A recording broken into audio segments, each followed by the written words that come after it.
This is Drink Talk, where we try to solve the world's problems one drink at a time. Each week in this podcast, the topics of today and tomorrow are discussed while we sample some of the finest libations known to man. Join us. We are your hosts, Brian and Britt. Check us out.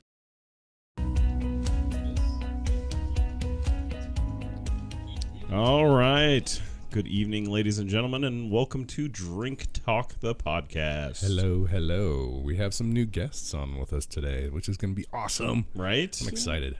Are you guys excited? Oh, Yes. yeah. Nervous? Really? Butterflies? Oh, yeah. Just a little bit. I've All been right. waiting for this for 2 years, you Yes. guys. So, since you're the one talking, Cassie, we'll introduce you first because Okay. you know us through our sister. So, Yes. you are a teacher I at am. a lower income grade school Correct. here in town. And Cassie was your name. I said that earlier. Mm-hmm. And as a high school teacher, you said you taught science? Science, yes. Excellent. Yep. At a lower income school. So, we're going to be talking, I don't know, about schools today. How about that? Perfect. How about that? Right? Awesome. But you guys came on the right time. So Right. this is great. This is great. Before we get into that, though, there was something that I wanted to bring up because we just experienced a holiday here recently, and I Yes. kind of wanted to talk about it a little bit. September 11th, 17-year anniversary. Can you believe that? Where does the time go? So crazy. And So I know crazy. where I was and what I was doing at the time of it. I think everyone did. I do. Yeah. Mm-hmm. Yeah. Oh, yeah. Like locked in your brain forever, Well, you know? the one that what freaked me out about it was that my dad was actually on a plane to L.A. Oh, wow. at that same exact time. So From LA to here, I think. no, from here to L.A. Oh, was he it? was Okay. traveling to L.A. Gotcha. And when the news came across that all this was happening, they grounded his flight in Colorado, and Mom and I had to go get him. So we just hopped in the car and left to go get him. And if you guys remember, 2001 cell phone technology wasn't what it is Yeah, it was today. horrible. That's Right. exactly what It I was thinking, it was too. horrible. Yeah. We stopped at a gas station right outside of Colorado. Denver, outside of Denver. Right, we hadn't even hit Colorado yet. Oh, It okay. was right See, I at thought the it was edge of that one. Nebraska. Okay. And we stopped there to get some gas, and all of a sudden this big white van pulls up, and our dad pops out. We're like, what? Yeah, just random. Of encounter. all the places, he's like, I tried to get a hold of you guys to say that I found a way back, and you didn't have to come here. And How we're like, random that it was at the same gas station. right? and We would have been in everything. Denver, and he would have been back in Omaha. Like, where are you guys at? That's crazy. But no, I'm glad it worked out. Yeah, yep. Yeah, so there was, hopefully you had a day of remembrance back on Wednesday, September 11th, Yes. Patriots Day. Like Not your Patriots Day, because you're a fan. Tom Brady. Oh, jeez. All right, so let's, what do we got here, Britt? You brought out the magic potion for today. Well, I don't know if our viewing audience saw it when I first started the podcast, but there was a small icon in the top corner saying Casual Pint. So now we have a sponsor. Woo! Yeah, right? Thank you, Casual Pint. Yeah. In fact, why don't I throw that sponsorship right back up in the corner window right there? Bada bing, bada boom. Casual Pint. So they are going to be taking care of some of our beer needs here and have provided us with a lively flow of beer. So should be fun. The first beer that we're going to be drinking here is the Bearded Bock Lager by Kincaider. Nice. Yeah, I'm excited. I haven't had a bearded Bock lager. that's 5.5%. So, Hey. Cups over this way and we'll get them all filled up. Thank you, sir. Brian, you want to work on maybe getting some music or something like that? I'll figure something out here in a little bit, just for us. Thank you, sir. Background. Yeah. What I want to thank you guys again for coming on the podcast today. No problem. So hopefully we aren't taking too much of your time on a Sunday night. No. Right. Were you in the Navy when 9/11 happened? Or I were- was. That was probably a very crazy, or was a very crazy day for us.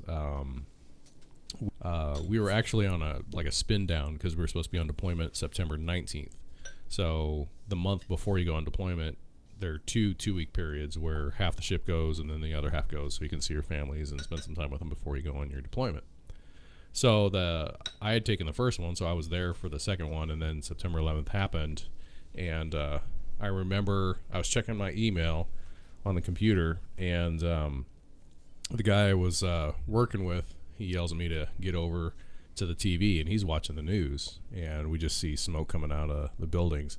And it wasn't even just like a minute later, they mustered all the SSDF, which is Ship's Self-Defense Force, which is what we were part of, kind of like SWAT team, because we work in conjunction with Master at Arms and all that.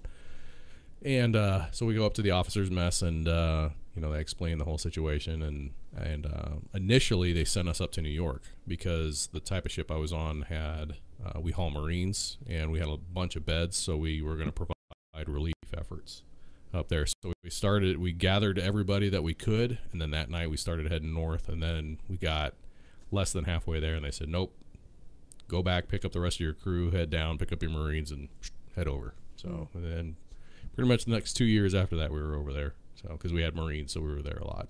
Yeah. So it was pretty crazy times. So I'm going to be honest. When 9/11 happened, I was a junior in high school, and I saw all the teachers crying. I didn't really know why, and then had found out the World Trade Center towers had been crashed into, and I didn't even know what the World Trade Center towers were. And so until I actually watched it on the news, it hit me. And I was kind of immature at the time, because then on the drive home, I was listening to that song, War. Huh. what is Yeah. it good for? Absolutely. So yeah, I was pretty immature at the time, but now, like, reflecting back, it's a pretty big part of my life that I hope never happens again. It's kind of like the pivotal moment, at least in our lifetime, that people always draw a time frame to that point, or before or after.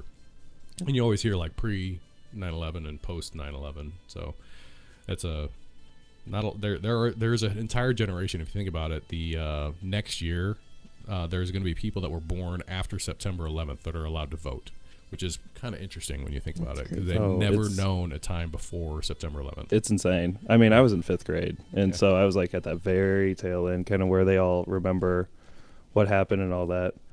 I think I lost sound on my mic. Did you? On my headphones. Just mess with that little thing there. Yeah, sometimes it's There it goes. little twitchy All twitch. right, awesome.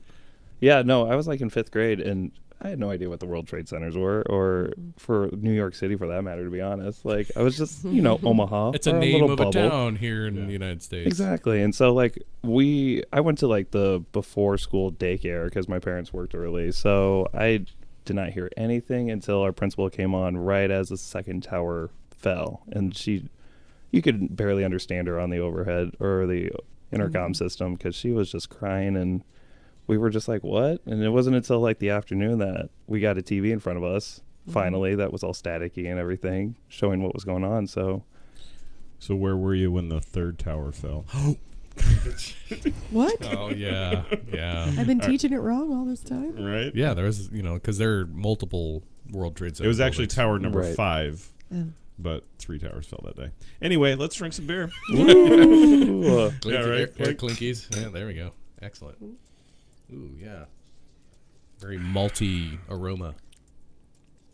Ooh. Well, I like That that. is good. Good It's- beard. Yeah, good. It's got a good beard to it.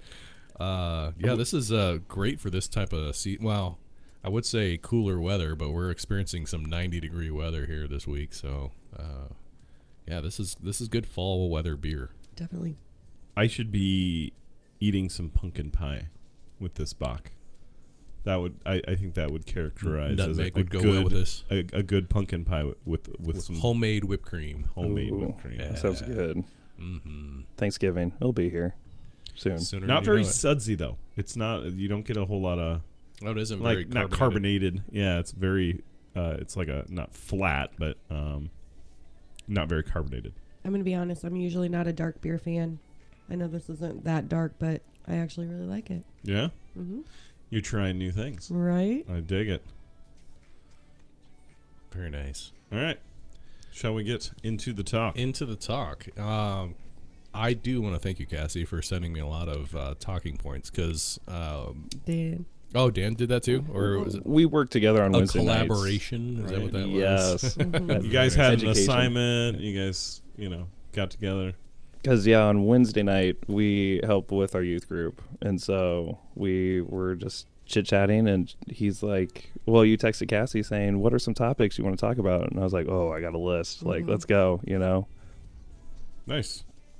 Hi, Erica. Well, let's Erica says Hey. Well, hello. Hello. Let's hear some of that stuff off the list. Yeah, well, let's start, I guess, at the beginning. Before birth, right? The disadvantages before birth. I kind of like that topic. I mean, it's an interesting topic. I like to start there, but as far as me liking it, that's the wrong word, because it's tough. And it's when you think about it, when you break it down, what does that actually mean? It makes a lot more sense. And because both of you work in lower income areas, that's kind of what we're going to predominantly focus on. We'll talk about some other things, but when you grow up in poverty, I mean, one of the things is you lack prenatal care. Mm-hmm. And so from that, with the lack of prenatal care, you've got all the brain development, body development issue, or ones, I shouldn't say issues, but they aren't as progressed once they're born. There are other ones that you wanted to discuss at all? I guess just, alcohol and drugs too. Mm-hmm. People, health issues. Yes, health issues going on. A lot of them don't actually go to a doctor regularly, or have a pediatrician. Yeah, I mean, people just don't think that with the long-term effect that it has on kids. So. Well, and there's been a bunch of studies out there just saying that students that are coming from single parent, low income, they don't get as much vocabulary as a two-parent, high income household. And so their vocabulary way lower. And so that's why you see a lot of reading comprehension and a lot of things like that just kind of come up during schooling that they really we have to address, and that's something that stays with them their whole life, especially with the upper level kids that I have. And so I even see that to this day kind of thing. Mm-hmm. Definitely. For sure. Yeah. No, it's just sad. I mean, these kids aren't even born yet, and sometimes they don't see they are not getting the care that they need, or, I mean, families can't even afford the care that the kids need at that time too. So. Oh, for sure. I typed in non-copyrighted. Okay. That's what I Just typed in. making sure. That's what it did. Okay. Yeah. That's what it gave me. Worry about those Are you things for telling background music. secrets over there? No, well, sometimes when we're live, we have to communicate. I wish we had like a little tiny message board that we could just be like. Yeah. Throw airplanes. Yeah. Oh, that's a great Are idea. you guys Right? passing notes in class? Oh, you know what? Exactly. I'm gonna get a stack of coasters, run a coaster, and be like, Yeah. Throw them at each other. Keno Here we go. cards. I've had Keno cards thrown at me. Why not? all right. Now that's going to be the next one. All right, new sponsor, Casual Pint. We need some blank coasters with your logo on them that we can toss back and forth. I guess stemming from, were there other issues you want to talk about at birth or pre-birth at all? Because the next one kind of leads into that after they're born, the weak vocabulary due to lack of exposure. Well, Definitely. before we get too far into this conversation, I'd like to go to both of you. Why did you go into teaching? And why did you go into this? Yeah. We did just jump right into the talk. I Yeah, guess you we were did. talking about- What led you to want to do this and go to the place that you went to? I actually didn't start off going to school for teaching. I wanted to be a physical therapist. And then my plans just changed somewhere in the middle, and kind of confused, and talked to my parents, and they're like, come on, when you were younger, you used to teach stuffed animal, like you always wanted to be a teacher. And so I just kind of felt a calling. I had worked with kids at a daycare, and definitely just seeing the joy that I get to experience with the kids each day. I learn just as much from them as they learn from me each day. It's why I do it. They're my why. My students are my why, definitely. So I ended up where I'm at. What's the age group that you're teaching there? I teach 4th grade, but I've Fourth also grade, taught 5th grade too, which is, you wouldn't think 1 year makes a I was difference. gonna say, is but there a it- big difference? It does. It's Oh, yeah. huge. And 4th grade, they still like school. They still like their teacher, but they're still independent. 5th grade, they're too cool. And Fourth don't grade was really- probably one of the grade school era. I think 4th grade was my favorite because we got to go to Lincoln. Mine And- too. We do yeah. that. I Yep. was just gonna Yeah. say that's the one memory I have Yep. from that is taking the field trip down to Lincoln and checking out the state capitol Oh, yeah. and the museum down there. Oh yeah, Oh, the but now Natural History Museum. we get to run on the football stadium field. Oh, so that's even man. better. Really? What? Oh, we got gypped. And we don't have to take a school bus. We get a chartered bus with the. Yeah, my principal Man. spoils us. Wow. Yeah, no, I love fourth grade. I love Now, isn't that when where you I'm where teaching. you learn cursive too in 4th grade? Because Or they the start teaching it? curriculum is so like They're dropping cursive. strict. Yeah, cursive is not third grade Now, touches hold on. it. There but- are other districts here in Omaha that do teach it. Yours does not, but there well, are third others. grade does cover it, but it's not like a standard for. So we just did a episode not too long ago, a couple months ago. It's called "The Death of Cursive: Text Your Life Away," and yeah, we kind of briefly touched on this topic about how Everything's cursive going is digital going. nowadays. It's It's a sad. lost form. It's more of like a an art. Do you they know? even teach like So a it's just going signature, away. even though that's You cursive? know, this year is probably my first year in a long time. I've had a group of kids say, "Hey, can we write in cursive?" I'm like, "Absolutely, go for it."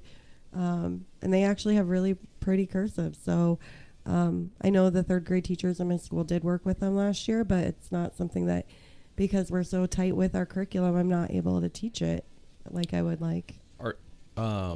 Do they start with just basic grammar and all that, or letters, and then do they progress into a signature? Or when does a signature come into play? When you teach a signature? Because like I felt that I was like older, 15 maybe, because I needed to write checks and you had to do your signature, and I think I was at that point when we were doing like personal finance class. To me, that's when I learned to do a signature. Are they teaching one I earlier? think they probably just do like each individual letter, and then the teachers will probably like I'm not sure, but I'm assuming It's that probably- they just make like their name in the cursive, and then they practice. I do have one little boy that when he writes his G's, it's a J, and so his name doesn't come out how it should, but. It's something I'll work You with. are him on. fined 1 credit. But Yes. yeah, no, it's sad. Some of the things that are taken. Very lucky to be able to still go down to Lincoln because some schools don't get that experience. So, Even here in our own state. oh, definitely. Yeah. Wow. My principal's all It's about. not that bad of a drive. It's like an hour I know. to get down Well, there. Like and my principal's all can't pay about for a bus giving for an hour. our students as many experiences as they can because they don't get the opportunity elsewhere. So Sure.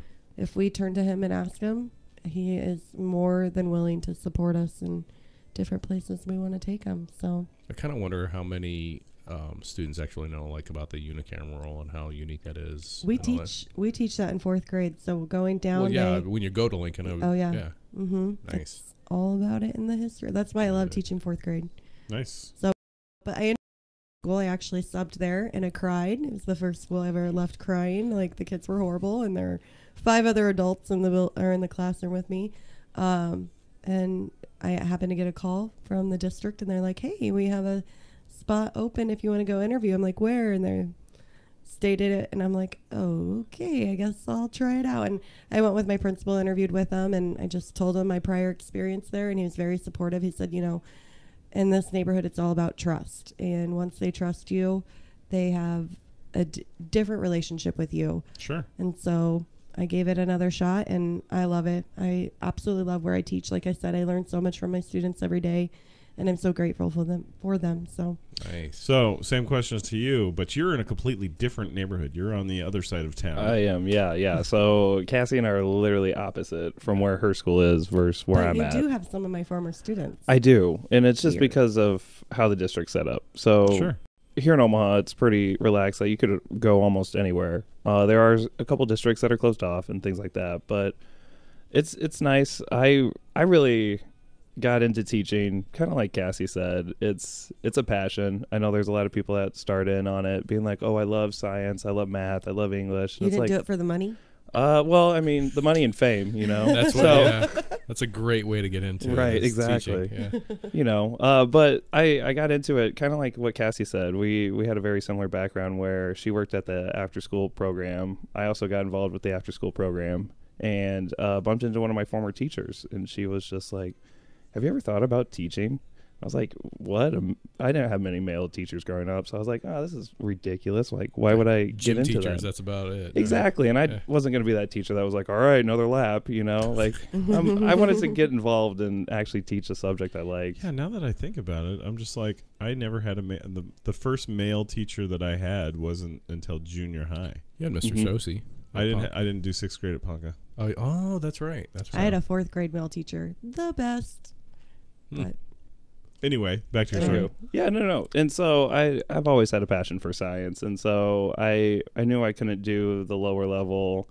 You're teaching them very basic skills, and I just don't have the patience for that. Sure. But I do have the passion for science, and I love just sparking that innovation and, you know, like, let's learn about something that's cool, like something that's ever changing too, you know? You always hear about science in the news, and so for me, I love bringing that into the classroom too, and just constantly talking about, hey, this is what's going on in the news, climate change, you know, all this fun stuff. And with my students, I know it's cliche, but you learn so much from your students, you know, all the time. It's ridiculous, but it's very rewarding, extremely rewarding. Nice. And you're with older kids, so Yeah. you get to play with fire. Exactly. The Dead Bunsen animals. burners. Yeah, dead animals. Oh, I love Dissecting. dissection. Yeah, dissecting. So That smell. I mean, they've gotten rid of the formaldehyde. It's like something different now, but it's still a weird smell. we So, dissect owl pellets. what? poop. Oh, the bones. The vomit. It's not poop. They vomit it up. Okay. Yeah, and they look at the bones and then they match it up. So it's fun. My favorite science lesson of the Fun, year. yeah. Yummy. hmm Look what he brought today. Chicken Right. bones. Anyway, Yeah. we should move on to the next beer. Is what I'm thinking. I think that's Oh. a good, that's a good one. So, and Erica, to your question, we're not answering that one just because we're trying to keep them as anonymous as possible. So Jeez. she was asking if you knew somebody, so I'm not going to. Oh, probably. You're It's like, Omaha. Sure, I Yeah. do. That guy. Yes. Yeah. So what do we got here, Britt? All right. Another shout out to our friends over here at Casual Pint. They are the sponsor here. They brought us Crooked Stave. This is the Von Pilsner. So we'll be going a little bit lighter. Yeah, we went from a Bach to a Pilsner. That's all right. No big deal. That's all right. I'll just have you two share that one, and then Brian and I will share the. Or actually, just pass it over to Cassie, and then they'll share, and Oh, we'll share. perfect. Yeah. Yeah, you know. So Thank you. See what I'm saying? We need like a little conveyor I'll belt let you system pour. here, right? Yeah, That'd be way better. we're like a lazy Susan right in the middle. So There we there's go. actually a pool table up underneath this right here. Uh-oh. So I just took the bumpers off of it, and I was gonna bring down my dining room table from upstairs. And as soon as I got the bumpers off of this thing, I was like, "Well, this is nice. this will work out just fine." I just threw some yoga mats down on it, and we were good to go. Yeah. Very I like nice. that you can do the overlay now on the video. That's pretty cool. Yeah. All right. So Even though it blocks out your face, both of your faces. that's all right. We'll take that out. Boop. Gone. Put it on this side next time. I will put it on that side next time. Thanks. Nice. All right. So, Probably should talk about the beer a little bit more. Yeah. Kind of just walked away from yeah, it. what was the This alcohol is, content? Yeah, this is the Von Pilsner. And on the picture, what is that brewery that's out of? Can you see me? Give me the can. I can What's see. the brewery that's out of Lincoln that has the broiler? Is it Broiler Brewing Company? boiler room? Boiler Room? Yeah, they've got the little like funnel thing where you would cook the beer. Well, those are the mash tuns. I Yeah. think. Anyway, let's see here. Artisan Beer Project. Packed Enjoy. I do not see a percentage on this. 5%. Oh, 5% right there. Right on the top. Yep. Right It on was the top. hiding in plain sight. All right. Oh, clinky. On to the Cheers. next. Yeah. Cheers. Beer. Oh, clinkers. This is a Ooh, little hazy. I like that. You know, if I'm going to drink a light beer, that is bright, crisp, refreshing, right on the top. Be the words right out of my mouth. It's different. Bright, crisp, and refreshing. It's got a hint of like, I don't know, like like a orange. citrusy kind of flavor. Yeah, I was going like Yes, orange yes. or Mhm. something like that. A lime. lime or an It's orange. pretty hazy. yeah. Like lagers, you can see through a lot more. This Pilsner is pretty hazy. But it's not like too sweet, I don't think. No, but it is there. It's prevalent. Yeah. Like that Oh, citrus yeah. note is there, which I like citrus I like it. notes. So this is a good warm weather beer. German More German summer. hops, Very Yeah. summery. unfiltered. Nice. I like it. Yeah, you can taste the hops too. Yeah, the hops on the you can feel it on the tongue. You can feel the hops. Yeah. Stop. What was that off of? Up on the top? Oh yeah, Bug's Life. Yeah. Up on the top.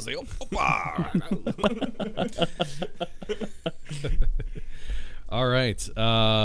We got somebody in here. He's already. Thank you, Mimir's Musing. They got us some information on this one too, which is basically what he said already. So Yeah. collaboration with Troy. Something. I can't. Oh well. I do not know. I'll get to it later. Thank you for commenting. Right. So do we want to get into like maybe some hurdles? I don't know. Well, we were kind of went from birth, we're kind We of did. progressing from there. So, And Yes. then we stalled. Oh yes, we Yep. did. So we paused. Well, we didn't get background stories from you Yeah. guys, so Yeah. kind of I apologize. You for got to know just- where we're coming from. Yeah. You know? exactly. That's right. What's your foundation? What's your background? And why'd what you are your do it? roots? Right. So yeah, we were on weak vocabulary weak vocabulary due to lack of exposure. And you brought out some of the facts and figures before when we were talking. I've got them written I down, did. but I want you to. So no brainer. Talk to your kids. Yes, for but, sure. But what there was a study, and this study was back in the 90s, so it's been some time. And what they found was that they studied low and middle income families, and they said the low typically heard around 600 words an hour at home, and then at the higher income families they heard about 2,000 words an hour. So over the course of the first 4 years of their life, that is a 30 million word gap difference between a low income and middle income. We're not even talking, high income family. That's just low to middle. So that's a huge deficit if you're lower income. And this is just typical study. Yeah, I was just going to say, where did they get the statistic? I mean, are they saying that parents are putting kids in front of TVs more often instead of actually talking to them? And well, they when don't I digest looked the it up, words? I know you. 90s.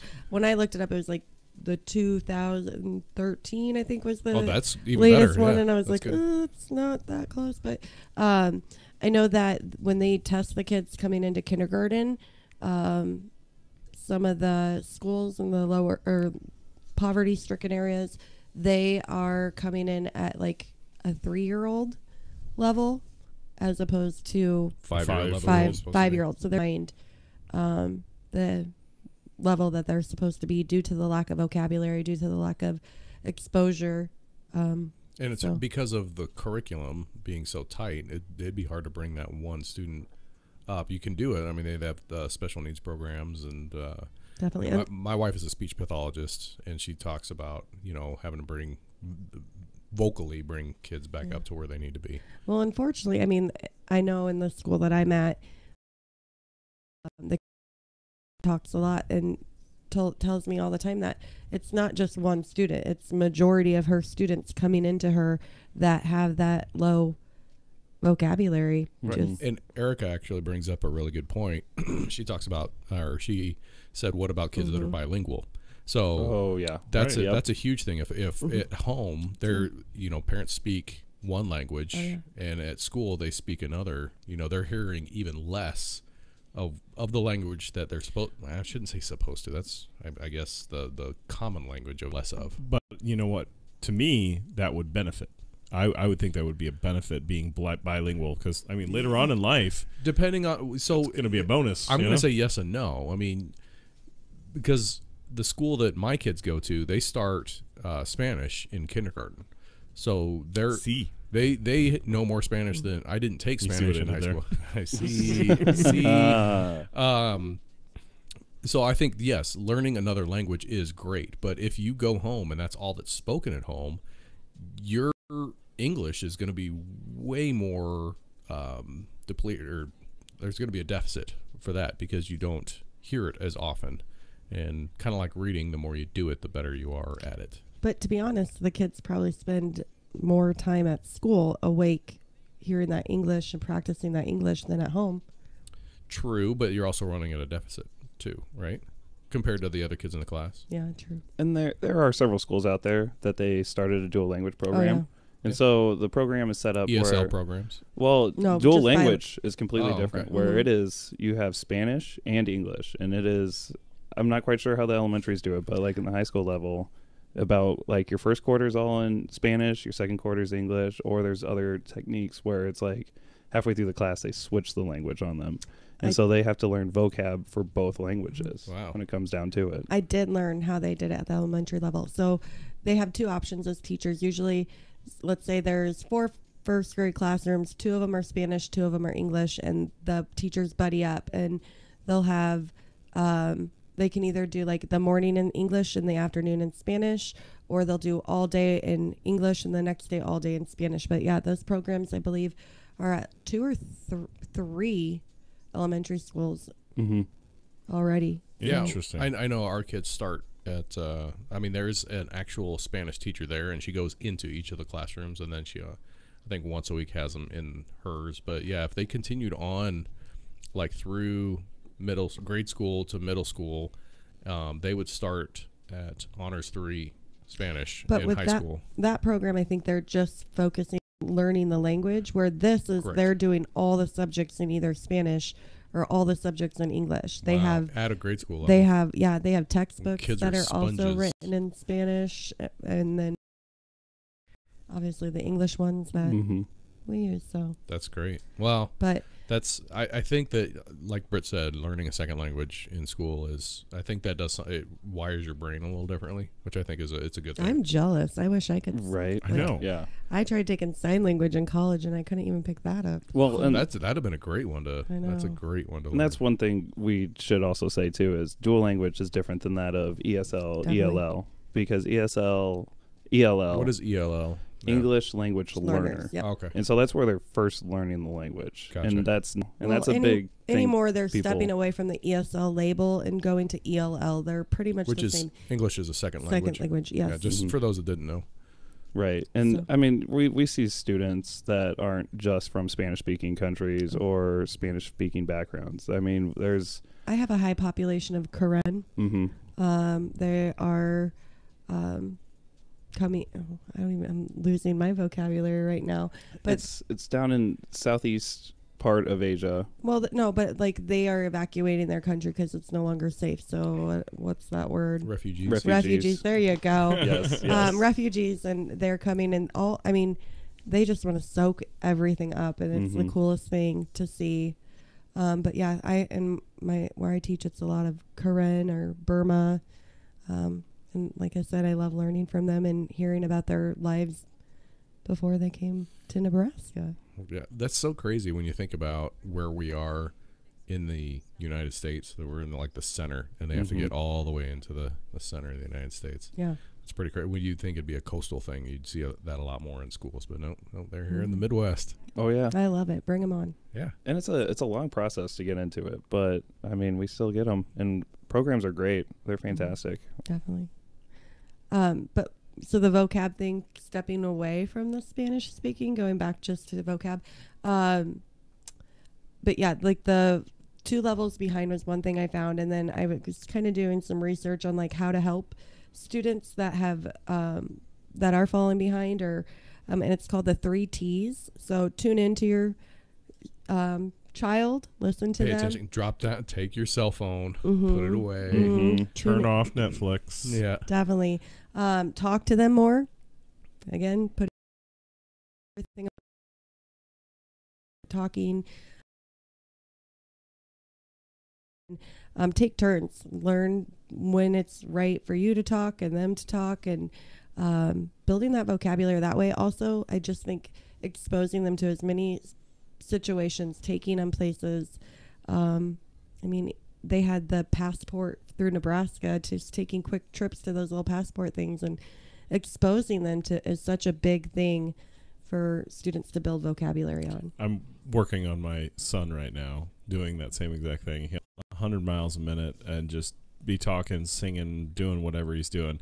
And as soon as we're in the, like, for instance, we were in the car driving home this evening, and I just happened to say something to Carly. He's like, "What? Huh? What? Huh? What'd you say? Huh?" We're like, must be not part of really the conversation. Yeah, wasn't really talking to you, buddy. But then, while mom and dad are talking, he'll want to interrupt us. And it's just we're trying to break that phase of That's like all hey, kids, we're right? having a conversation here. Wait your turn. I was over at Erica and Eric's a couple weeks ago, I guess, and Last year, 2 Yeah, years, me too. it's like a decade ago. I'm on the spot. But and Gavin's at that stage where he's saying why, and Right. I love they answer him, because what's such a big thing is to answer why, and it may be annoying, but that's the only way they're going to build that. Because I Learn. said so isn't a good answer anymore. Definitely. So Well, unless you're saying, be quiet. Oh yeah. Yeah. Why? Because I Because said I so. said so. Yeah. But So- why?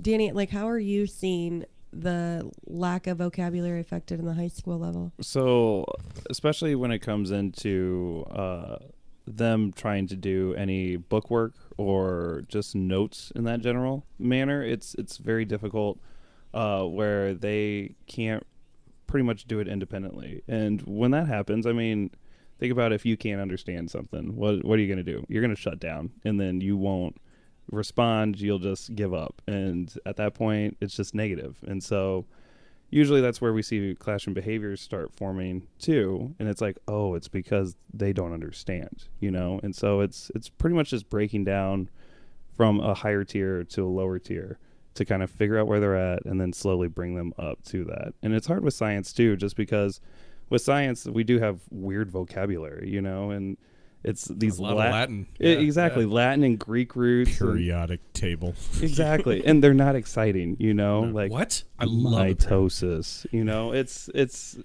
so it's difficult in that sense. And I try and bring in some entertainment or fun just in how I teach to kind of get that process across. You know, they say, you know, mitosis is the only thing that multiplication means division in science, you know, like things like that. And try and like get those different ideas from just general life and try and apply it to these different terms. Are you seeing like in Cassie's grade, or in your section of school, you have countermeasures to balance that out to help, you know, programs and all that? I'm sure they do in high school. Yes. But so is yours mainly kids that have come here recently that are of high school age, or is this something that is a continual process from when they were young and they've just stuck with that program all the way up until high school? It's more, since I just do regular science, it's more of it's something that has started when they were young and it's just continued. You know, They're still catching up. And they're Even in still high catching school. up. That's crazy. right? But it is extremely rewarding when you come across those like The aha studies. moments, yeah, like, you know, like this fall, you know, you hear this kid's at a 4th grade reading level, or this kid's at a 7th grade reading level, and then by the end of the year, oh, they're 9th grade, they're 10th grade reading level, and you're like, yeah, we Best did feeling it. in the You world, know, yep. because high school's different because I only see my kids for a short amount of time every day, unlike 8 hours a day if you're elementary. But it's still very rewarding because you're like, I was a part of that. You know, I did that kind of thing. So that's the exciting part. It's still challenging, but I bet. I Well, bet. and then even if you think about it, like, so even just understanding math nowadays is hard because it's not just solving the problem, it's a story problem. So for example, we were at a curriculum day the other day, and it was like, there are 340 sheep and 5 herds of dogs. How old is the shepherd? And it's like, what? Like, What kind of math problem? well, and we were talking, we're like, first of all, our kids probably don't know what a What color shepherd was is. the sky at the time? Well, the kids probably don't know what a Is it shepherd cloudy? is, you know, so they're all sitting there. They would be answering it because they don't know what a shepherd is. So that's due to the lack of vocabulary. Like, hey, it's not really asking you to solve anything right now. So, but yeah, just that lack of vocabulary. It's so sad. And we spent a lot of time going over vocabulary, doing the pictures, making those connections, just to help them build with their comprehension and understanding what they're learning about too. And I mean, it really comes down to repetition, constant repetition. Like in most classrooms, you'll see that teachers have word walls, and so their vocab are up on the walls, and teachers try every Sure. day to mention those certain words that they need to know before any type of testing, you know? And what kind of sucks is they do take these, I know this is probably a different topic, but just when it comes to testing with the students, it's a simple, all right, this test is given to everybody.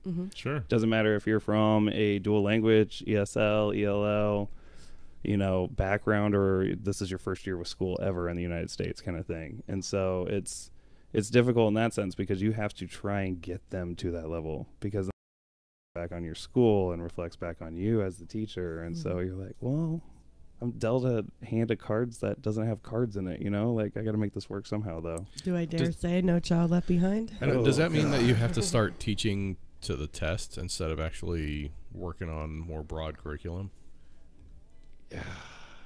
I don't want to say yes. But that's, I mean, But they have to pass the or they. I try. Yes, the test is important, and that's their way of the state saying that, hey, you're doing a good job as a teacher. You're getting that assessment in. But I want to give to the students that, hey, you're going to need to know how to do this if you get an apartment one day, or know what this language means, or all this kind of stuff. So I try and make it more based in reality than this test, you know? 'Cause Sure. you can teach anything to read a test, you know? Why don't they teach balancing a checkbook or doing your personal taxes? finance courses. At my school, they just gonna started say that this high year, school level. senior year. Wow. Personal financing. Legit, duh. Right? Oh, you just that's what my son thinks. That's He's it. like, oh, you just use that plastic thing and you just run it and you got it. I'm like, well, Yeah, senior you year put in high money into school. account for that. I already had 2 years of working, in the workforce. It's a senior in high school. I can't imagine that, not knowing how to balance a checkbook when you've already been working for 2 years. Who uses a I checkbook? was I just know, going to I say, just like, go why do you have to online. balance a checkbook? Well, I you look know, online. You have to balance an account, right? Balance an account. Yes. Yes. And budgeting. Virtually the same thing. Yeah. So Right. I just showed how old I was. Really old. I still use checks Super every once old. in a while. I do. I just dropped it off for my house payment. It was a Yeah, little right. late. I have like one a month that I write. Yeah, about that. Yep, I think house. my checks still have an old address on them. I'm like, whatever. Yeah. It'll get here. It's the same account. Corinne says hi. Oh, hey, what's up? Or Karen, maybe. Yes. Yeah. Yeah. All right. So, are we moving into the next one here, or? Yeah. Oh, yeah. I'm sure you do. Oh, Erica. the next beer? Erica Yeah. uses Yeah. check. I think everybody's kind of on empty here, but Oh. and then we can get into the next topic after. I That's a mean, good break. we are drinking like halvesies, so Yeah, you know what I mean? like samples. Yeah. We're doing like 3-ounce pours. We're good. Just a taste. Just a little bit. So this is going to be the Wow. last one from, well, not the last one from Casual Pint, but the last one sponsored by Casual Pint. The other ones I bought, or you guys brought, one of the two. This is Key Lime Pie Oh, by Tallgrass. It'd be interesting to see. So for me, I used to go to like homebrew fest and all that, and I've done home brewing, and for me, getting a flavor profile out of a beer to me is kind of that's where the art meets the science kind of thing. And I've had some really good beers as far as like the flavor profile. Not that I would ever order them, like a key lime pie. If you can make a beer taste like a key lime pie, fantastic. I might order one, but I'm not going to drink it all night. That's Right, those are right. those are the kind of it's interesting that you could get that flavor.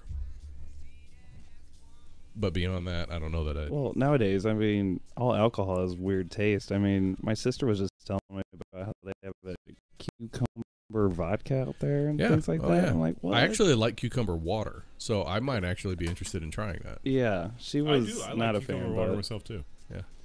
it's just interesting. Very, very interesting. There's a lot of craft going on nowadays. Yes. Both in beer and in spirits. Mm-hmm. Wine has kind of always been a craft, I think.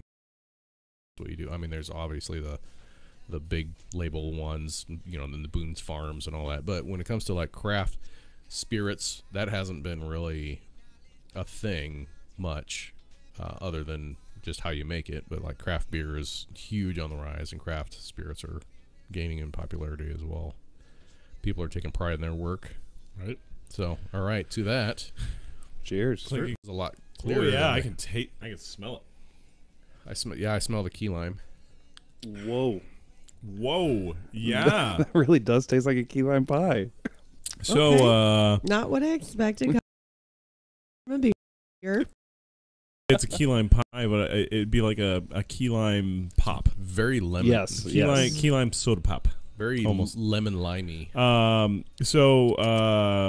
fact, and I guess it's not a fun fact, but Tallgrass apparently is closing its doors. They're not gonna. I don't know if they're like totally closing their doors as in distribution. I think that's the way they're closing their doors. They're still gonna do some beer or something like that.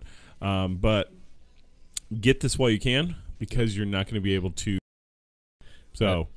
They've got it on tap right now at Casual Pint. So if you guys are wanting some key lime pie, that's where you can find it. And it is 4.2% ABV, according to Mimir's musing. So thank you again for supplying some of the knowledge on there. Oh, It's yeah. really good. I recommend going Blonde to get ale. some before. It's so different of a flavor that I Mhm. thought it was going to be. Definitely. It's a filtered beer. You can see through it pretty well. And Oh, it's yeah. there's a little bit of a haze, not a whole lot.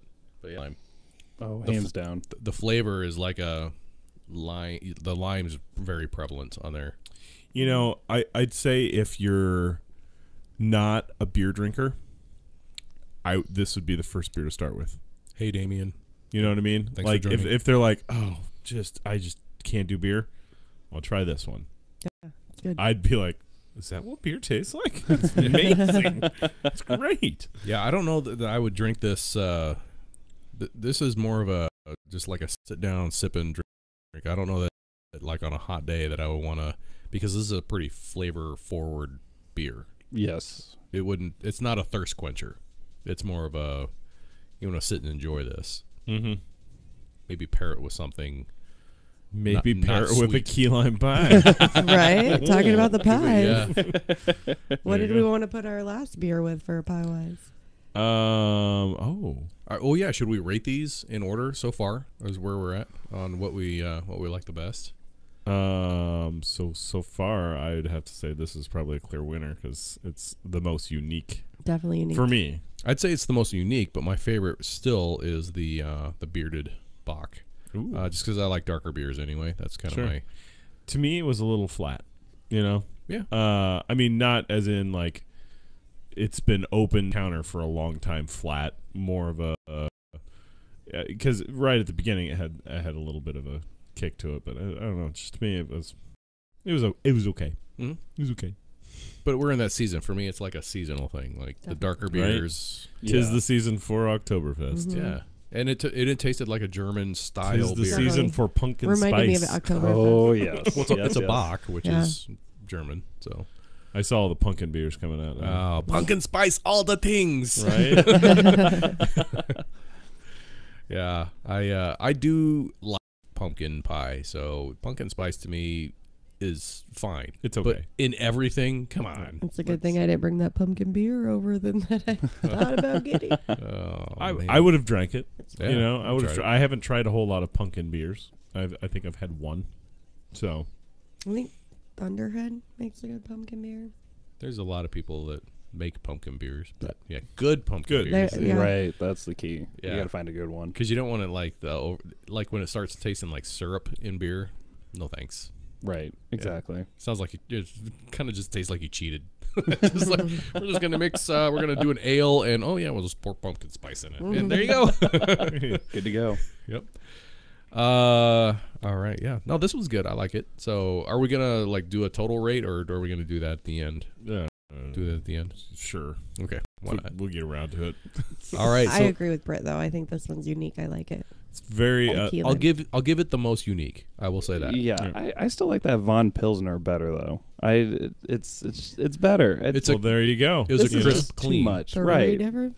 Yeah. Right. That's more of the Pilsner was more of a traditional style. Right. The Bock obviously was a traditional style. Bert didn't like it because of lack of carbonation. But yeah, this is more kind of the there's subcategories of beer. There's the traditional, which are the first two that we had, and then this would be the subcategories. Make it taste like. That's kind of what this is. All right, so the next part that we were moving into, which we kind of got into with the vocabulary and all that, is family support. So, because you talked about the 3 T's. Yes. That's your family support right there. It was tune in, talk. And haven't we forgotten already? Tune in, talk. That's why I take pictures. I don't remember. Tune in, talk, and take turns. Oh, yeah, take turns. All right. What if you were a single parent? That'd be tough. Yeah. Like,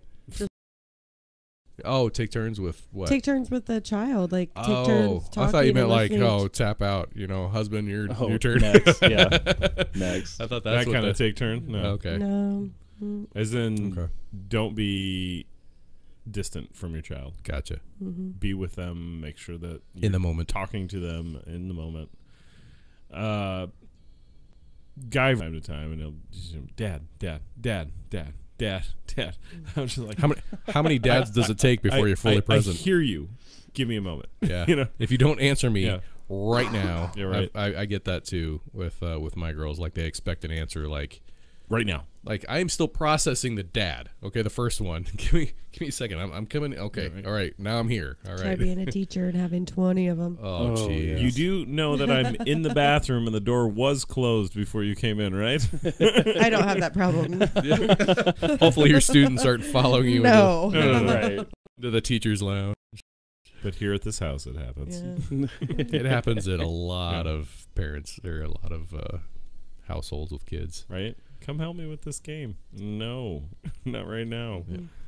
Yeah, no, family support, though, kind of chiming back in. I guess just being more supportive with the teacher, being active at the schools. That's one thing at our school. If we offer foods or like dinner, we tend to have a positive out or show up. No, wait a minute. You get dinner at your school? What? Yeah, like What? Pancake Man comes sometimes. Last year for math night, we definitely had good old hot dogs that we were trying to unthaw right before they all came through, definitely. I But start sending my kids to your school. Holy cow, hey, man. hot dogs. Or maybe we need to tell the principal, like, hey, you know what the school's doing over here? Yeah. Right. But Yep. just up to those things, showing up to conferences. We have scheduled time for conferences, which I know is different than at the high school level. And even if you can't make your time, just show up to a time and meet with the teacher and show them that you're interested in what your child is learning about. I know the district that I work at, they're starting something new because math is taught so differently nowadays that kids There's a they're whole new taking it curriculum. home. Yeah, they're taking it Man. home, and the parents are like, I don't know how to teach this. It's like new math back in the day. Right? Well, and it's a problem that 1 + 1 = 2. Well, now that needs to be written out on 2 pages right? Yeah. Mhm. to come up with that answer. It's like, Explaining what? your thinking. No, Apple. I'm a Explaining big. your thinking. Hey, oh I'm my a, gosh. I'm a No, big. thank you. I'm a big math person, so come on now. But no, just the district I work at. Rewind. The Scratch district that, I reverse work at. They are doing nights where they are setting up at different schools where the math coaches are there and the parents are welcome to come and they're going to explain how their child's learning the new multiplication way, or new division, different strategies and things like that. So I think that's awesome, and just showing up and learning that and getting to know what your Absolutely. students are learning about, maybe different than how we learned about it, definitely. But just It's showing amazing that the support. amount of homework that I'm seeing in grade school. Like, Mm-hmm. I remember going through grade school and I remember having some homework, but not a lot. And I don't It's do that. amazing. I don't do that because at my school they have to be quiet at lunch, but like for 10 minutes or quiet in the hallway. They don't get time to be a kid, and so I'd rather them go home and really have the opportunity. And if I'm not there to support them on their homework, it's not going to get So done. you're a no homework teacher? I mean, if they don't use their time wisely, then maybe they'll have a problem or two to take home. But most of the time, no, I don't like to. I want them to be kids. How many I fourth want to grade? be in your grades class when I was 4. Yay. Are there Not multiple 4, but grades? in grade. your- Yeah, there's 2 fourth grade classes. So does everybody try and get into your class because you're a no homework teacher? Coolest. No, and Oh, I mean, it's I because you're have- cool. That's what it is. but no, I have like parents like question like, hey, how come they don't have homework? And I tell them, hey, I want to be able to be there if they have questions, especially with math, because they're learning in a whole different way. Now, if the student's been absent for several days, obviously they're going to have things to take home. But I don't know. But family support, just definitely ask your kid about what they're learning. Read with them. It is so important to have the kids not only hear you, or have like listen to them read, but have them hear you read as an Sure. adult. I think it's so important. What gets them interested in reading? We used to do that with our girls ever since they were born, and it's amazing the level of reading they're at now. And we don't have to do that anymore. Like we're reading advanced chapter books for them, and they're doing that on their own too. Yeah. So it's amazing the difference that it makes. Yeah. So those are going to be my top. Just showing up to those family nights, showing up to parent-teacher conferences, and then making sure that you are working with your child at home, whether that be reading or just even talking about their day. And I actually completely agree with you, Cassie. I mean, that is exactly what I need too. Is usually you'll see parents come out for freshman year parent-teacher conferences, and then after that, they disappear. I do want you to talk about that a little bit because we talked about it before we started. Is the level of participation, like in grade school, tends to be a little more, just Right. because kids need more stuff from their parents. But as a self-sufficient, almost adult, at the point that you're seeing them, that kind of goes away. Right. Can you expand on that a little bit more? So we try to really incorporate, or at least I do, making them very and responsible for their choices and their learning. Because, I mean, by their junior year, most of my kids already have a job. And they're, since low income, they're supporting family, you know? That's something I want to bring up. Let's hold on that. Okay. Yeah, I want to get back to that. But, and so I really stick with the no homework policy, but you will have homework if you don't use your time wisely. You know, we do even have in high school, you're like a no homework policy. I mean, if you don't work, there's a 100% chance you will get it all done before taking it home. Sometimes there are some ideas or topics where I'm like, hey, you got to take this home. You got to do it at home. But here's a halfly dissected frog. Put Right. that in your bag. I'll put it in a Ziploc exactly. for you. Just don't open it till you're home. Exactly. Yeah, Preferably on the kitchen table. exactly. Wet Freak out wipes. your mom. Yeah, exactly. Exactly. No, I do want to Just come brings me back back to that scene of E.T. where they're doing the cotton balls and then he like frees all the frogs. Oh yeah. No, save yourself. E.T. Such a They show up dead to the school. I just want to like make that clear to Yeah, everybody. right. Like, They're not live and right. throwing with chloroform cotton balls. And Yeah. Watch them die. You know, I just now thought of that. That's like ruthless. Like you're gonna murder this frog and then you're gonna dissect it. Like that was like the 80s way of thinking, I guess. It was also a movie. Man. Right. But I'm sure that they got that from somewhere. That's probably the way they did it. Maybe. I don't know. Wow.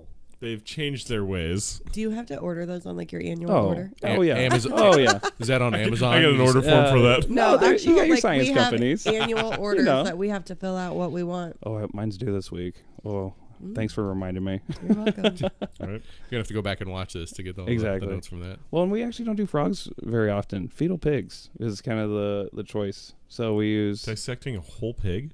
fetal pigs. Smaller, So yeah. Oh, the small, small, you know, yeah. they're But still bigger than a frog. fetal. Is it because it's bigger than a It's in a frog? fetal position. Yeah, I and don't it know. just the organs are a lot easier to find, and yeah, with frogs it can get real messy, and so with pigs there's a little bit more room, a little more opening up. Yeah. Sorry, For sure. if Gross.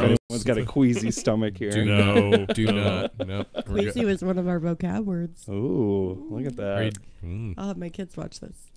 Are you on No, don't have them watch this at all. Are you on the long E? Is that what this week Cassie is? told me it was okay to drink. No, that's not what I said. Pay attention to the other part. We where were it's- watching for Right. the word queasy.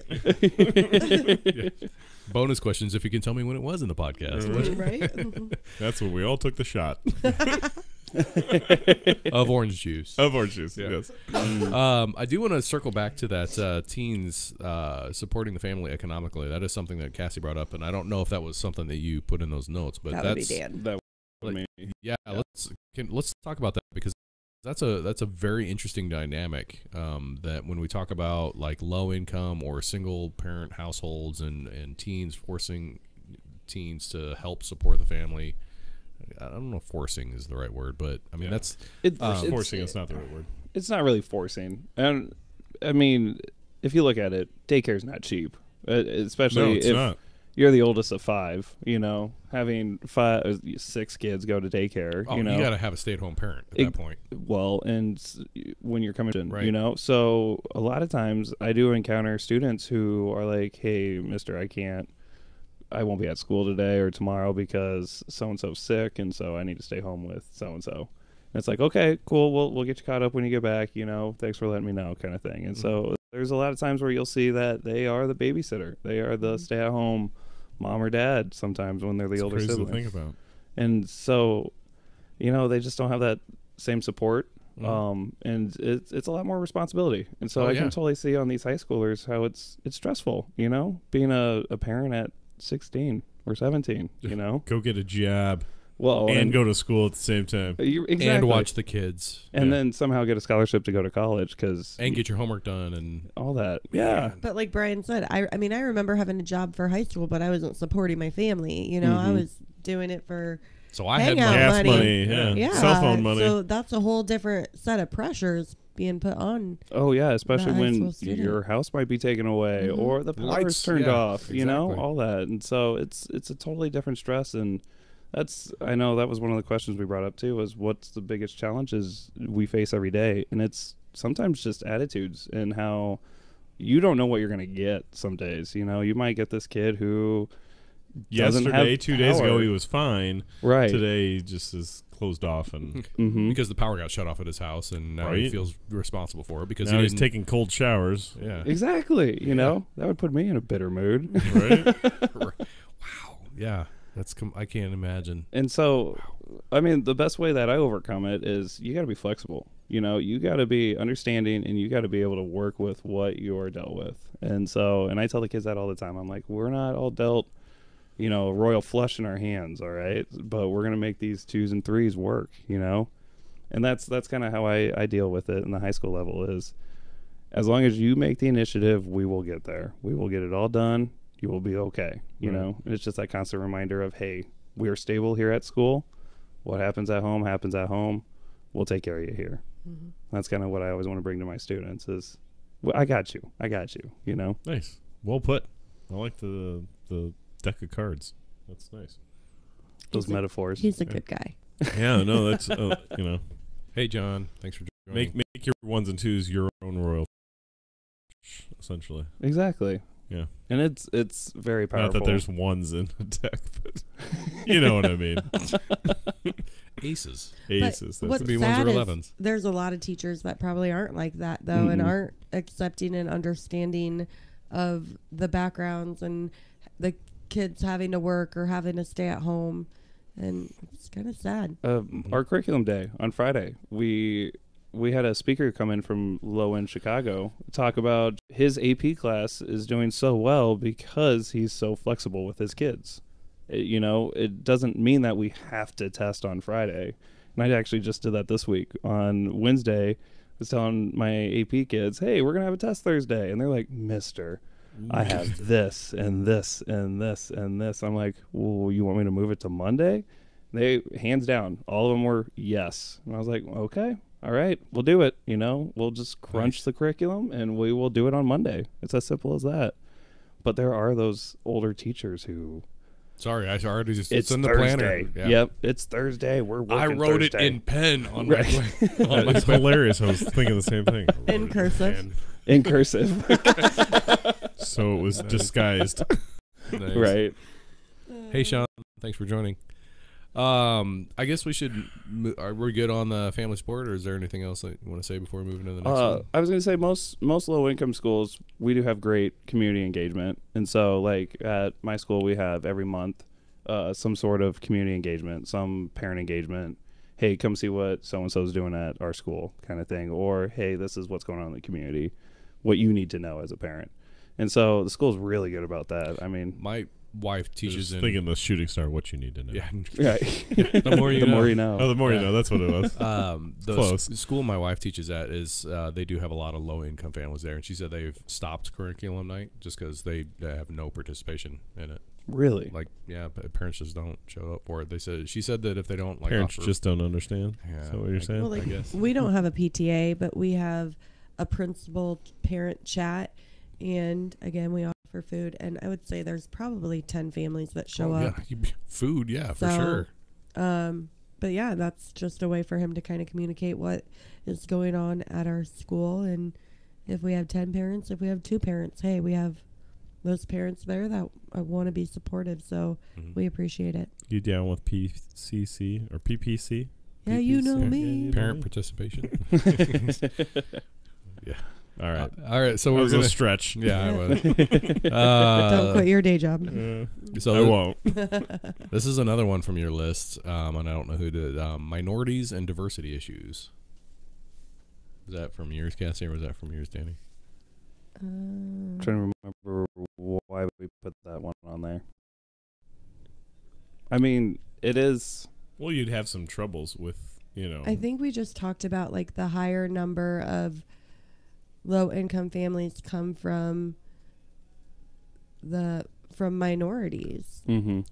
Well, and something that I put in here when I read that was it's not just about racial diversity anymore, because we're seeing a lot more, gender, sexual orientation, people, not just about race anymore. There's a lot of different classifications that we're seeing that could be classified as minority.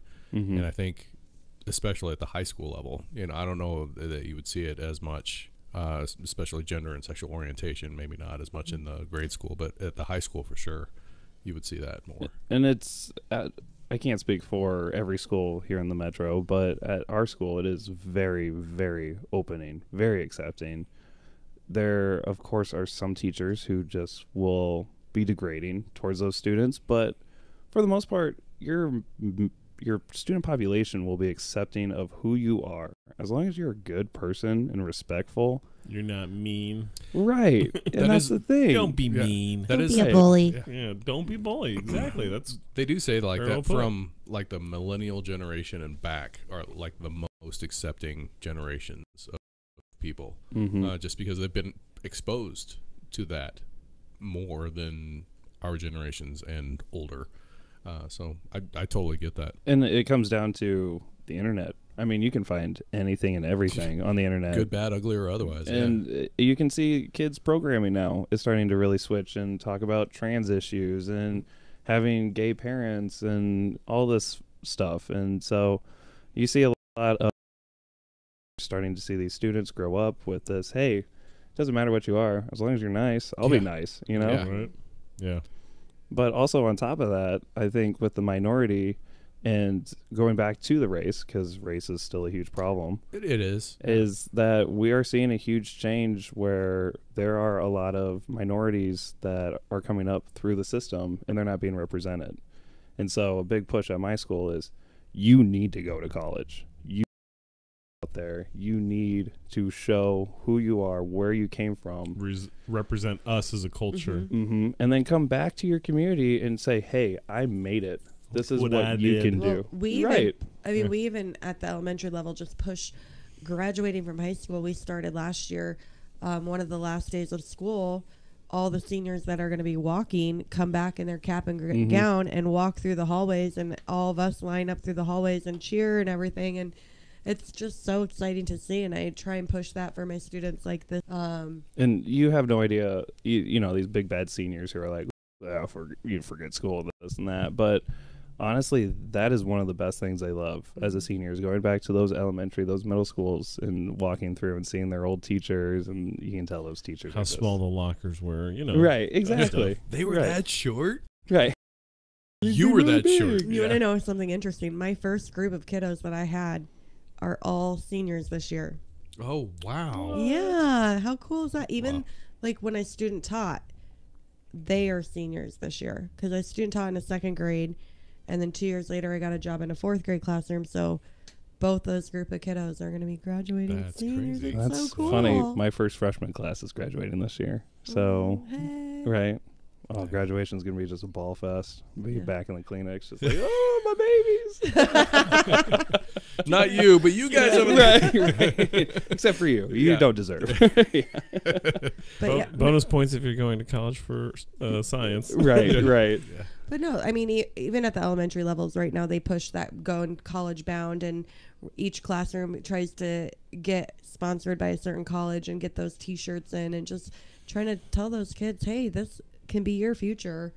I think something else we talked about was just if you are a minority, you have those chances to get those scholarships to take advantage of that and get into college and further your A lot career. lot And it- easier than a white, Yeah, and I shouldn't person. say like college is for everyone. I mean, maybe No. you're going to a trade school or, a junior college or, I don't know, whatever fits. Just keep learning and keep becoming who you want to be. Exactly. It's follow your passion, Yeah. and that's something a lot of people don't hear is, what do you want to do? What do you want to do that it's not a job every day. You're going to something you love.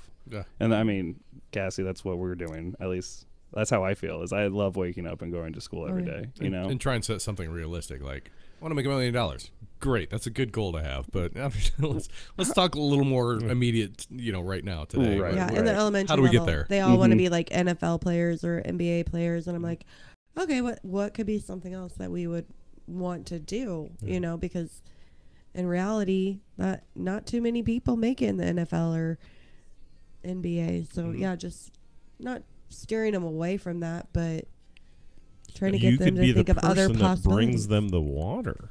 Yeah. Hey, water boy. Athletic trainer. Yeah, it's something that Mimir's Right. Music brought up when you were talking about trade schools and junior college and all that, or military is what he was saying. Oh, yes. And yes. that, to me, is because of the conversation that we're having right now about people wanting free college and all that. Nobody's talking about, we already have that. It's called the military and the GI Bill. Oh, I mean, if you sign up, you can get free college out of that. So good point on that. Thanks Yeah. for bringing that up And in the chat. we do have a good number of high school students that go into ROTC military. and- Yeah, I mean, we have a great ROTC program at the school that I'm at, and I know several schools. It's a great, you can even if you're just using it as a stepping stone, Mhm. it is a great stepping stone. It's a great career path. It's not for everybody for sure. Right. But there are longer schools, like the school that I went to was 2 years long in the military. So that's I had to sign a 24-month extension on top of the 4 years that I did. So you can do almost college level work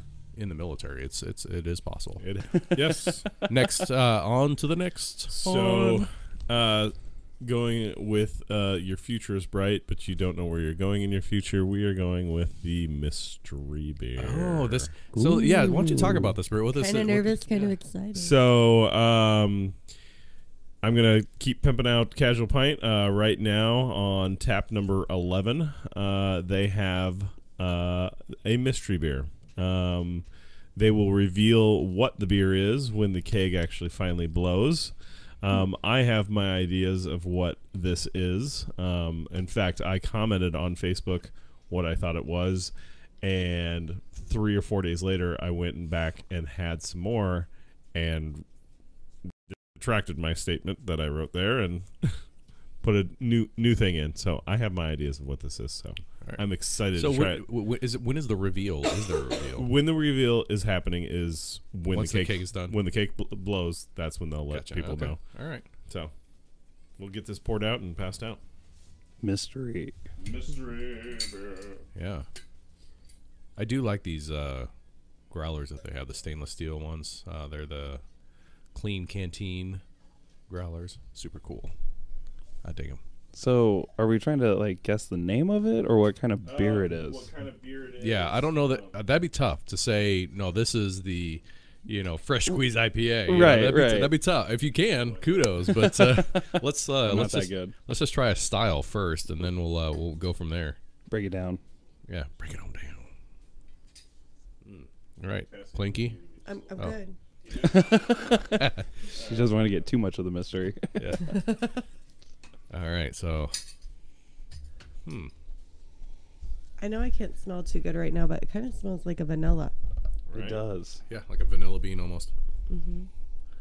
Clinkers? Oh, Thanks. Yeah.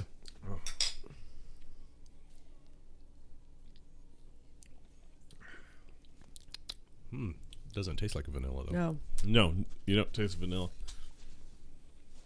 wonder I if it's don't like even know. I like it. I do too. It's kind of got a creamy flavor to it. So it's funny. This is the third time I've actually had this, and all three times it tastes just a little different. And it could be from time sitting in the cake and all that stuff. But the very first time I had it, it was very crisp and very clean. And to me, it tasted like a Michelob Ultra at first. And I was like, because I used to have a neighbor, Randy, from Arkansas. Randy and Rob from Arkansas. I'll tell you what. That's pretty good. I'll tell you what. I'll tell you what. He drank Michelob Ultra. I mean, I could go to his house. He always had a Michelob Ultra that he would hand to me and whatnot. Flavor that I got off of it at first. And I even commented Michelob Ultra on Facebook. And then I took it away the second time I had it because I went, that has got to be a Hefeweizen. An EOS Hefeweizen by Nebraska Brewing Company. That's my thought process. I'm gonna go. Mimir, he said it looks like an IPA, a pale ale, or a cream ale. I'm gonna go with cream ale, and that's gonna be my guess on this one. Is it's a cream ale. Cream ale.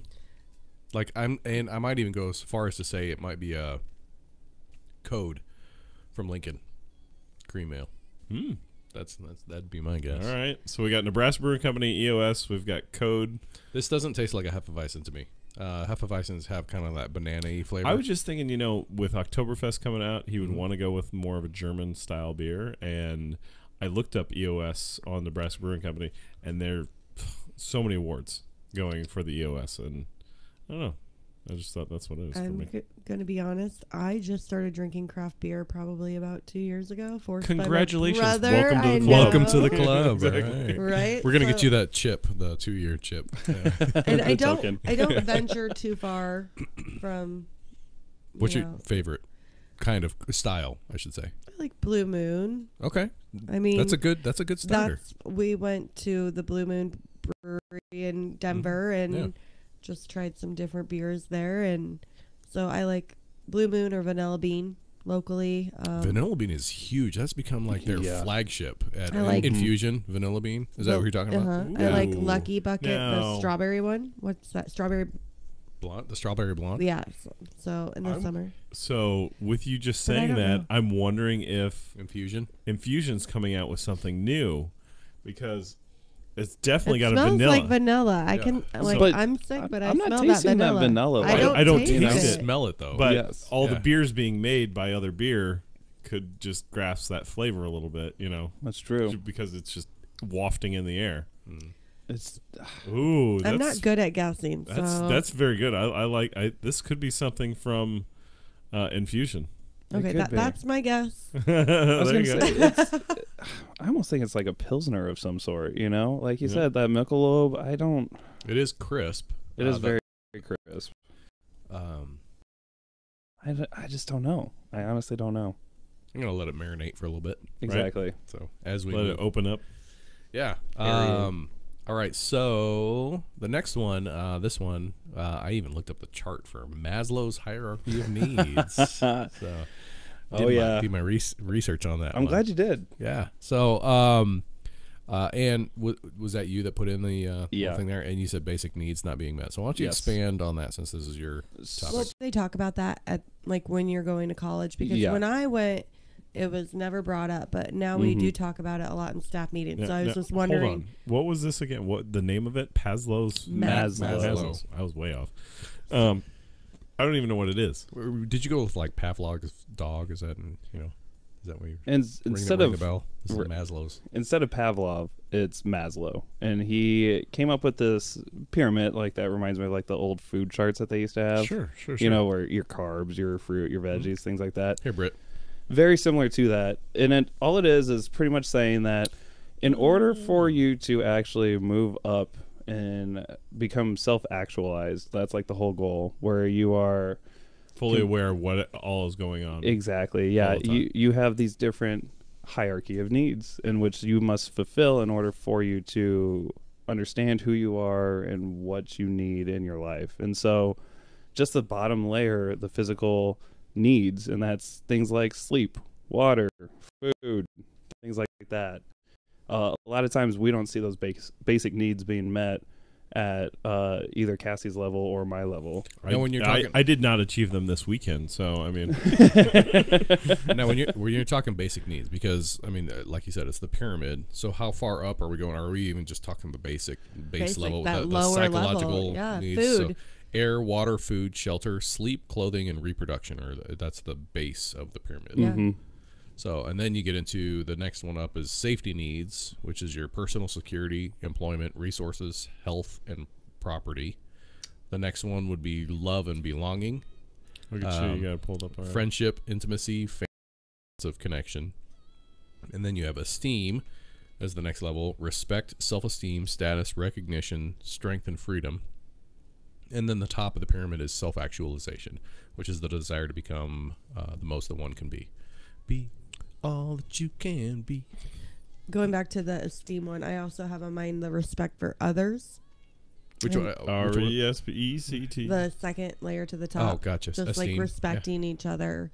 And yeah, if I guess those basic elementary level, I mean, my students can't control that. I've had students come to me where you can just tell they haven't got sleep because of something happening outside their home. Mr. That Cranky they, Pants. no, just like Oh. violence. Oh, like it's like even- yeah. Wow. Happening outside, and they come and they tell me, hey, I didn't get any sleep. The cops were outside, or at my neighbor's or at their own house, and it's just sad. And usually that's the case. I'm one of those teachers that's like, go grab a pillow, and I understand you need to go rest. Like I want them to have a safe place to be able to sleep, and they're not going to learn if they're too not focused because they didn't get sleep the last night. So Right. I do want to say something a little bit here. I remember at curriculum night, we'd gone to the kids' classrooms, and they were talking about the structure of what's going on that school year and all that. And each one of them made reference to the safety seat, and each one of them went out of their way to say, "Now this is not a punishment." But you only put them there when they do something wrong or if they're cranky or whatever. So I mean. same thoughts here. Yeah. So. And I know where the teacher's coming from with that, because you usually see those negative behaviors because one of these needs are not being met. Right. And so they're trying to get attention because, they're hungry or, they didn't get any sleep last night, things like that. And so it is. But it's still not an okay behavior. Right. I see where they're coming from, that it's not a punishment. Okay. But yeah, we understand why they're doing it. Mm-hmm. And we're okay with that. We just need to give them some time to actually realize it themselves that it's not an okay behavior. Mm-hmm. I guess is what that's. For us, we call it a reset, and it's a chance for them to go reset their day. Mm-hmm. And Do you have like a special area for that? Yeah, they just go and they fill out three or four questions, like what were they doing, how did they feel when they were doing that, why were they doing that, and what choice will they make the next time, and it's, are you ready to go back to class? So we do that, and if it happens twice, then they do have to get sent out, or I think on the third time they get sent out of the room because they're obviously not, they're ready to learn. But I agree, the fact that but yet if the behavior continues 3 times, then it becomes a punishment where you're going to, even though the PAC room's called a positive action center, and you have that positive talk with that adult in the room, I'm with you though, Brian. I'm a teacher, and I'm not quite sure. It's not a punishment, but they do need to correct that behavior. For sure. And I do like what you, that last question, are you ready to go back and learn? Mm-hmm. It reminds me of our youngest. She's a Spitfire. And I've heard. Yeah. and we do have, the punishment is sitting on the step. You sit on there, there's no iPad, there's no technology. You just sit there and think about it. And what's funny is there were times where we're like, okay, are you ready to get up now? You've had your time there. And she was like, nope. And we're like, Okay. okay. So, and then she'll come, okay, now I'm ready. Okay. All right. Okay. All right. So she would self-regulate on there, and she knew when emotionally she was just not ready to come out yet and regain the conversation or get back into the conversation or whatever we were doing at the time. So to me, and this is probably when she was 3 or 4 years old, and I was like, I had a lot of respect for, all right, cool. Cause I remember when I was a kid being put in the corner and I wanted to get out of that corner as fast as I possibly could. Yeah. Yeah. Go play. Yeah.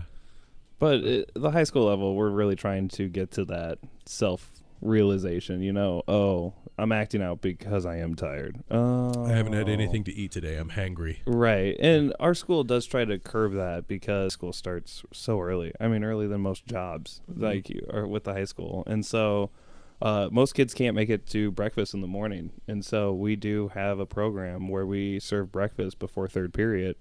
And the kids are able to, it's like not a brunch at that point, right? Right, exactly. They might as well call it brunch. Breakfast all day long.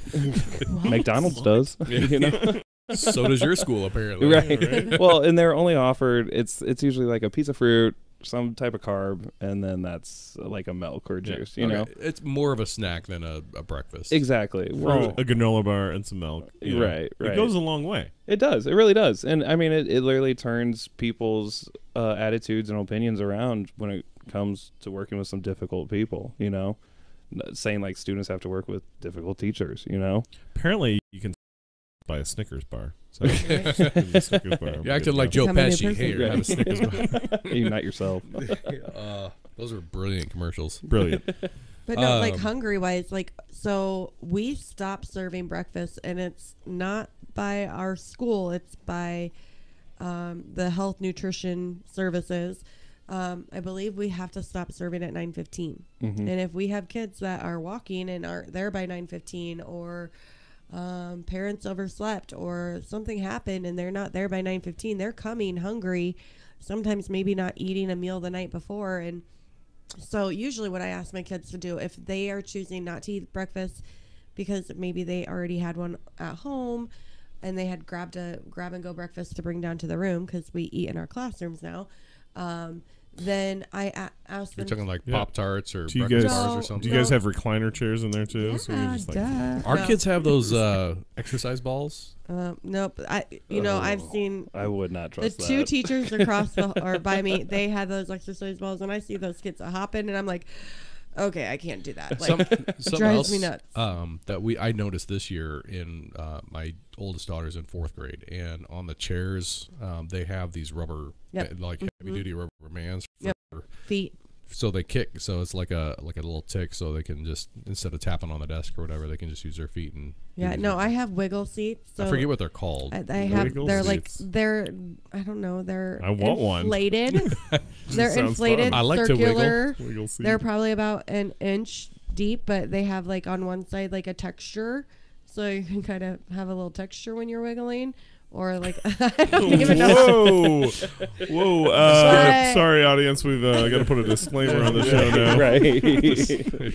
Getting a But butt massage. like I am very understanding that guy or boys have to move around a lot more than girls. So if they're standing, guess what? Stand away. I don't care. That And doesn't bother me. I was going to say, when I was at grad school, had elementary teachers who requested for standing desk, because there are some students who just work better standing. Why deny them that if they're going to work, if they're standing, sure, Hey, go ahead. Instead of getting standing tables because they're expensive and the teacher's salary, $300. I pull a bookshelf off from the wall, and right there you have a standing table. The There you go. 4th grade teacher that my daughter has, she has these like cups, and just they're heavy duty plastic cups, and sets the table up on it. Oh. And they're super cheap, and I think they're used for like raising chairs up to the dining room when you have little kids, up to the dining room table or whatever. Yeah. And just uses that for the desk, and then just elevates that, and then has higher chairs Very for cool. that, or standing. Yeah. No, I mean, having breakfast in my room, those bouncy little things don't work for me. But I would like to. Right. The yoga ball. Spilt juice and yogurt all over the place. I mean, just sitting in chairs alone, they can't handle it. But I would Right. definitely. Why is this yogurt clinking? Oh, But man. usually, going back to that, like if my kids are coming down and bringing grab and go breakfast, and they're already have breakfast at home, I just say, hey, if you're not having your cereal right now, put it in. I have a little area for them to put it in, graham crackers, whatever. So my students that are coming late that don't get it, they can go and be dry cereal because I don't have a place for milk right now. But we also have like lunch bags that go home on the weekend. About 3 years ago, I think we had about 50 of them.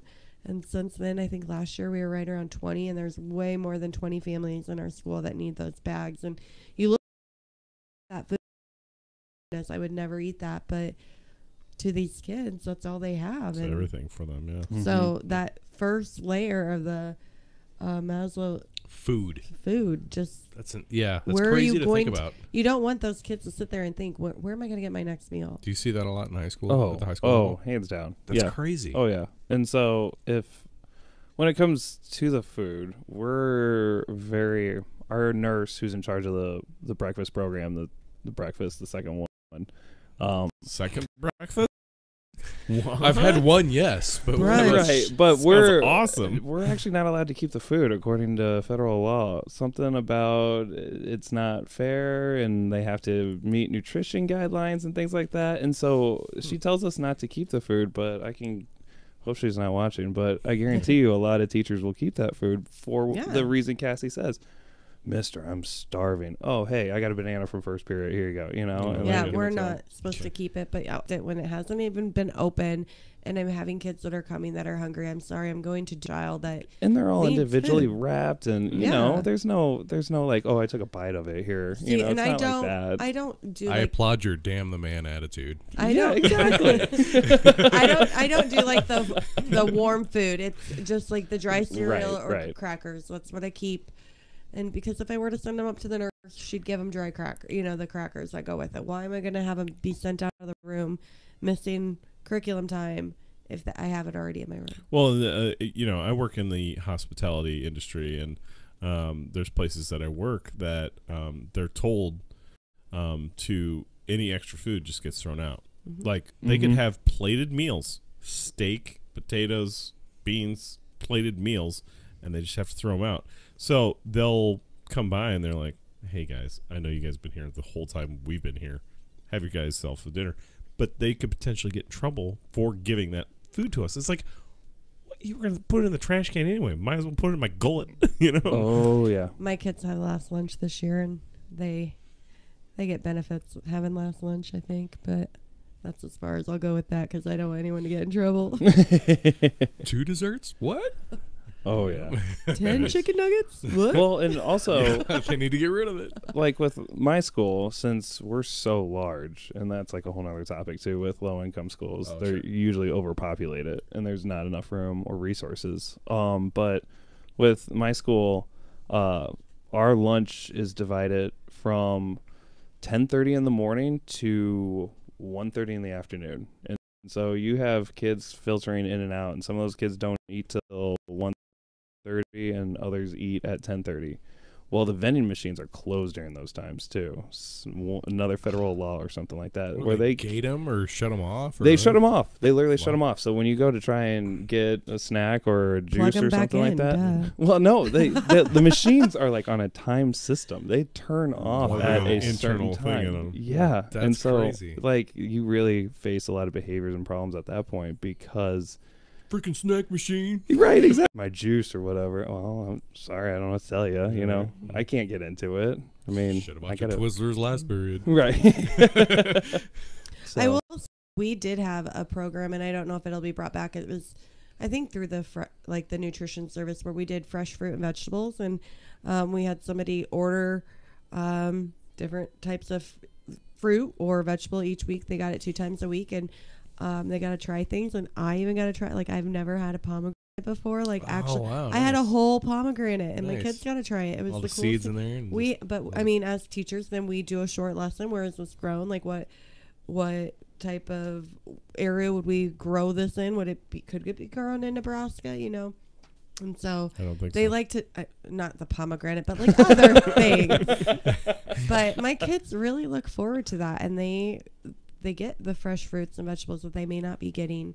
And they get to try new things, and I try new things. I mean, it's really fun. So I hope that they bring that program back. I'm an advocate for that. I was gonna say there's a lot of good programs. Just I have some friends that work in nonprofits, and they really do push food education. You know, what's healthy, what's not healthy, especially with obesity in America and things like that. So there are those programs out there. They don't really non-boxed food. Exactly. Right. Stay to the edge of the supermarket, not the interior. Yep. When you first walk in, take a right. Don't go straight. You know. And so they do a lot of food education in that manner. And then in high school, there's a lot of your food consumer science classes or family consumer science classes where they teach about, you know, what is good food and how to cook that food, you know, and things like that. So there are those programs out there. I'm trying to plug them because you don't really hear much about them, you know. And so. Yeah. I see Erica. A+. Erica wrote something about Kai always had snack time in elementary school. I know, like, we have a Head Start program, which is a preschool program. You have to have certain qualifications to qualify for the Head Start program. But we had a teacher go on Donors Choose, trying to raise money to bring in the snacks, and health and nutrition services wouldn't allow that to happen. So unfortunately, we can't do those snack times and things like we used to be able to do when we were a kid. Because the kid would have some sort of allergy, and you'd be like, oh. Peanut allergies are huge. Yeah. Crazy I had, nowadays. you know, 2 years ago, I had a shellfish allergy. I'm like, no Don't shrimp, filter fish? no crab legs. Like, I don't even know what shellfish is, but When I remember when nothing from the sea. Nothing from the sea. Yeah, Chicken from the sea, nothing. salt, no salt from the sea. So. Right. So when I remember when I was when we had our kids, and there was this huge, you know, peanut thing, and they were like, you know, don't ever give your kids honey or peanut butter until after a certain age or whatever. And now they're like, that may actually cause these allergies because their body has never been introduced to it until they're you know, it's funny what shove a spoon of peanut butter in your kid's gullet when they're a month old.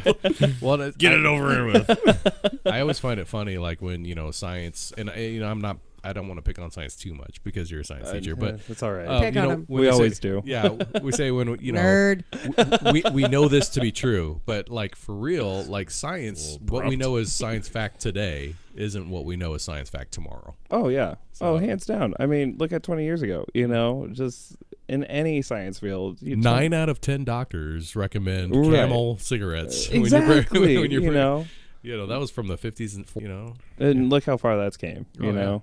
And that you see that with a lot of different topics nowadays. I want to know what toothpaste works best. Well, I mean, what come on now. what I want to know is the one doctor that stayed out what he used. Yeah, right.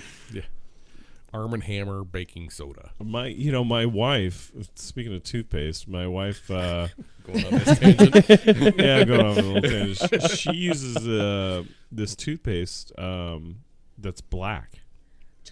Charcoal toothpaste, yeah. Erica She puts uses it. like she smiles while she's brushing her teeth. And it's just like, It's not Halloween yet. Don't do that to me. But it's interesting. Definitely. I have tried. It's a $20 brand of toothpaste. I don't know the name of Holy it, cow. but my friend. Natural Grocers. I don't even know, but my friend sells it. I tried it. The best toothpaste. I'm not trying to put a commercial in, but I have never, like, my teeth have never felt so clean. And I wish I knew the name of it so I could tell. I'm just going to go out to Still the use it grill to and get this a day? charcoal, freaking mash it It's up. not Just take the your charcoal. toothbrush to It's it. not the charcoal. But you buy your toothpaste to this day through your friend? You got a guy? I'm also a teacher. You want some toothpaste? I'm a teacher, so if I have the extra funds, then yes, I Sure. will go. But Treat yourself. yeah, for sure, I want my teeth Sparkly feeling clean. nice. Feeling flossy? All right, Brett, I think we're... Yeah, no, to we're the getting next to a one. point. Yeah, absolutely. What's going to be... Oh, I'm going to go to the bathroom. Mister, All right. can I go to the bathroom? Oh, there you go. I hope everything pass. comes out all right. Hall pass. Wait, we got to write that down. Did you sign out? Time him. But punch us in your computer here real quick. Punch. What? This is Oh, you need to know about it. yeah. Gotcha. Distill. D-E-S-T-I-H-L. Uno momento, por favor. Distill. Distill. The only reason is I don't have the can here. I just have the information. No, that's quite all right. Erica, to answer your question, I don't know what you're talking about. S-T-I-H-L. Distill beer. Yep. And Oops. this is called the Touch of Haze. The Touch of Haze. That might not be the district we work at.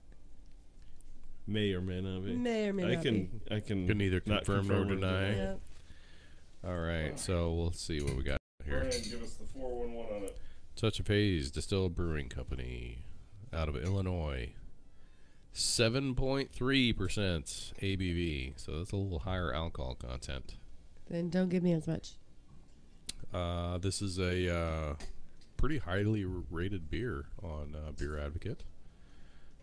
4.2 out of 5. Let's see if there's anybody else talking about it. Oh, there's like different levels of it. Touch of Haze 6, Touch of Haze 4. Wow, that looks like a milk was added to this. This is super. It's like orange juice. Holy cow! Yeah, it's there's a lot of people saying it's an awesome beer. Pretty highly rated. Okay, this is random. Yeah. Did you play something that said, Brian, tell us about it? I heard when you were talking about the beer, or was that you that said it? Yeah. Yeah, it was me. I stood up, and so. So it was further I said, away. "Yeah, Okay. Brian, tell us about I thought it was like, What's I was like, going that's cool. That's like another recording you have. Yeah. Brian, So- tell us about Yeah, it. got that on my on our soundboard. live cast, we have somebody piping in every once in a while. That would actually be kind of cool. Yeah, we were Right? just trying to But find it out would about be this. actually cumbersome. It would be we'd be talking, somebody chime in, and you're like, Well, I thought Yes, maybe Lord. he pushed. Yes, I Lord. thought maybe he pushed a button. Maybe he had something that was like, "Hey, tell us about it." So yeah, no, that was just me. I was standing up. I knew it was a different sound, but I'm Yeah. like, oh, No, this It is wasn't in your ears. so this is from this is Illinois Distill Brewing Company. It's a 7.5% IPA. I think So it's I, gotta be Yeah, that's the way I like it. I don't know why. I Oh put, man, Oh like yeah, juicy hops. like orange juice. Oh man, right up That's- front. Yep. Just the way I Mm. like my beers. that could get me in trouble. I'm glad I Bitter. didn't get as much. And it's I think this is like a cream. I don't know if they add. That's definitely non-filtered, but it's very creamy looking. Yeah, you can kind of see chunks floating in there. At least when I was pouring, You can't see through it at all. very unfiltered. Yeah, that is Tag that is him out. dark. Tag out. Tag out. Wait, you don't have a hall pass. Hold on. Right. Gotta sign out. Yeah. No, this is really good. Citrus forward. I had this is the other delicious. night, and I strongly recommend if you're an IPA lover. Is this one you picked up? Yeah. On your okay. Nice. I picked this one up on my own. You never know. It's first time. You never know. This is the first time Casual Yeah, Pine no. sponsoring us, and I wasn't sure if we were going to have the right amount of beer, things of that nature. But yeah, I picked this up 2 days ago, and actually I gave it to my wife to drink, and she never drank it. So I was like, goes down in this fridge, and we will save that for drink talk. Nice. And We were gonna tap this at some point. We'll get that there. stuff out of there. We'll get there. We'll get there. all right. Well, my wonder is since it's in there, they couldn't get it out. How are we going to get it out? But we'll see. Well, I'm sure it's a timing thing. Like we're gonna dump it, and I mean, if there's a pint left in there, whatever, they've got multiple of these. So I mean, I'm sure it's a time thing. Just get it out quick, and if you get great, that's all we need. Yeah, Move on to the next one. I'm guessing.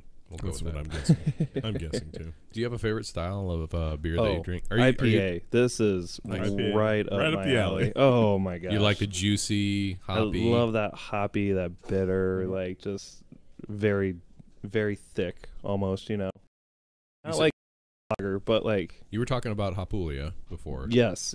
And I was trying to bring that tonight, but I don't. Cassie picked up my beer, and I guess there They wasn't any. So, Say but la vie. It's been a while since I've Exactly. seen Hapulia. and it's brewed here in Nebraska too. So I was assuming it would be located somewhere around here. So, oh well. Probably you can find it at the Casual Pint. Right. It's located in the Countryside Village. Village. They're About on 80th and 87th and Pacific. I was making a one-stop shop at Hy-Vee's. Sorry. Hy-Vee's a great Alright. place to pick up beer. That's all right. I was gonna say they have a lot of I craft tried. beers at Hy-Vee. Mhm, So they do. And that doesn't matter which Hy-Vee you go to. I know each Hy-Vee is going to have its nuances as to their alcohol department, but I think Mhm. Hy-Vee in general has a good people that are working for their departments.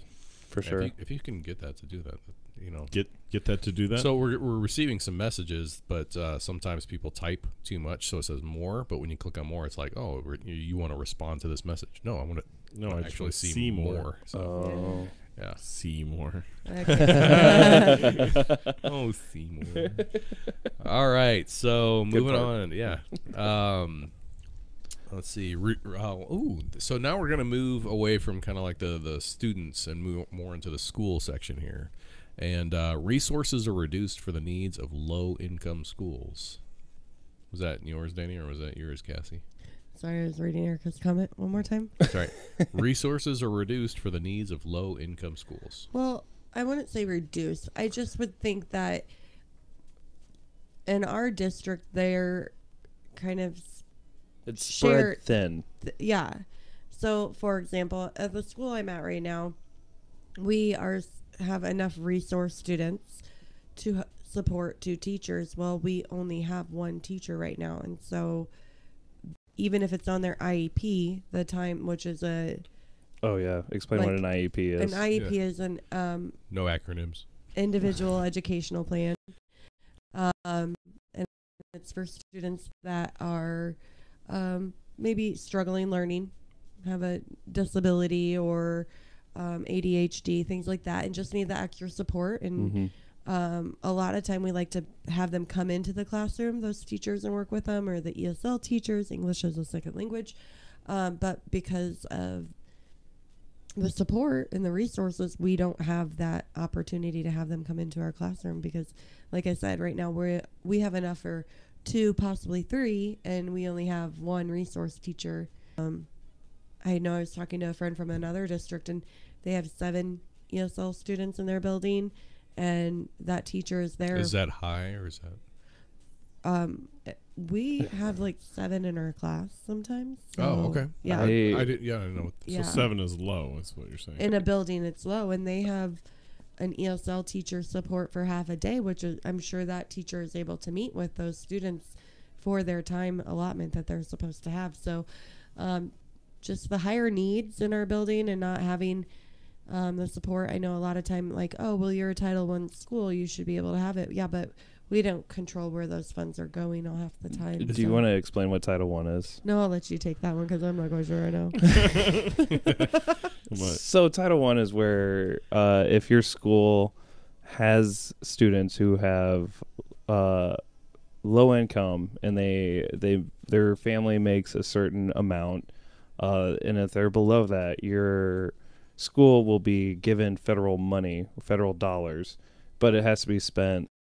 I mean, you got to fill out a really long form in order to use the Title I money, but it's going to be used in a high need area where it's necessary, pretty much. And so we, in the high school level, when it comes to resources, we will tap into the Title I for notebooks and pens and any other resources that we need, you know.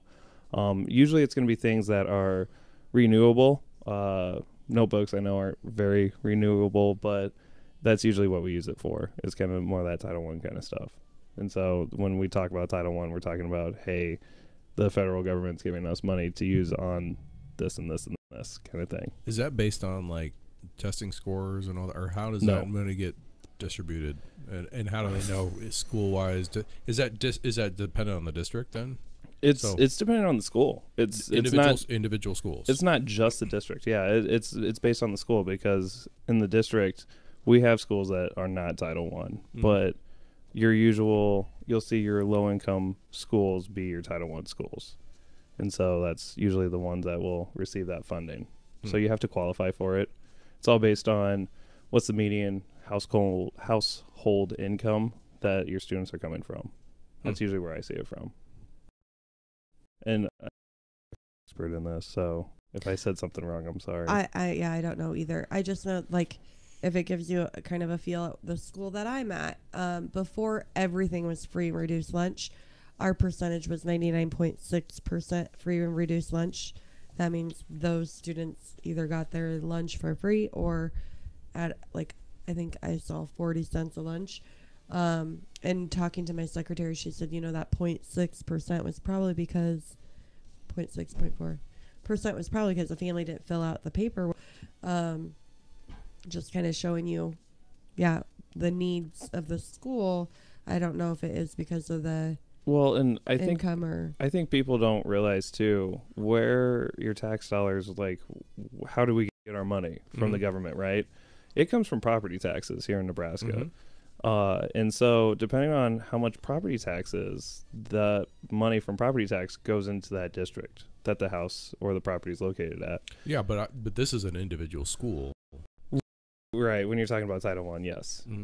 Yep. And so that's why we also are lacking resources, because your low-income schools are your neighborhood schools, and your property values aren't usually very high around those areas too. And so you won't necessarily get as much funding as you would if you went to some other district that was further out in Omaha, kind of thing.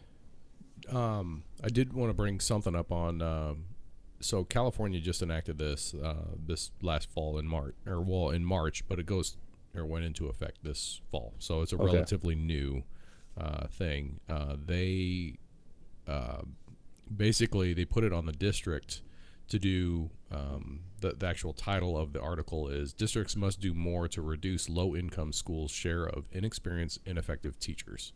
Because what they were finding in California was that the low-income schools tended to have a very high turnover, so they didn't really get the best quality teachers.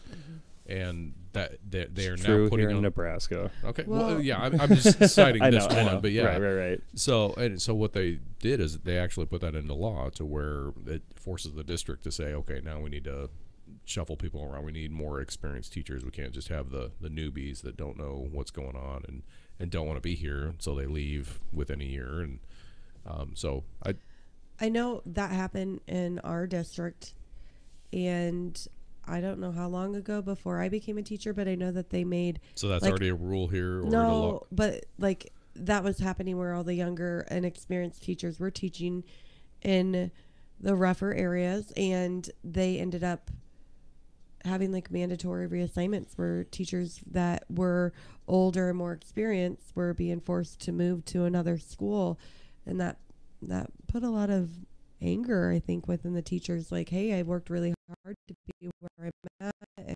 felt really. Well, in a lot of these older schools too, like I work at a school, we're huge on tradition. And so a lot of these teachers that teach there. Tradition. Sorry.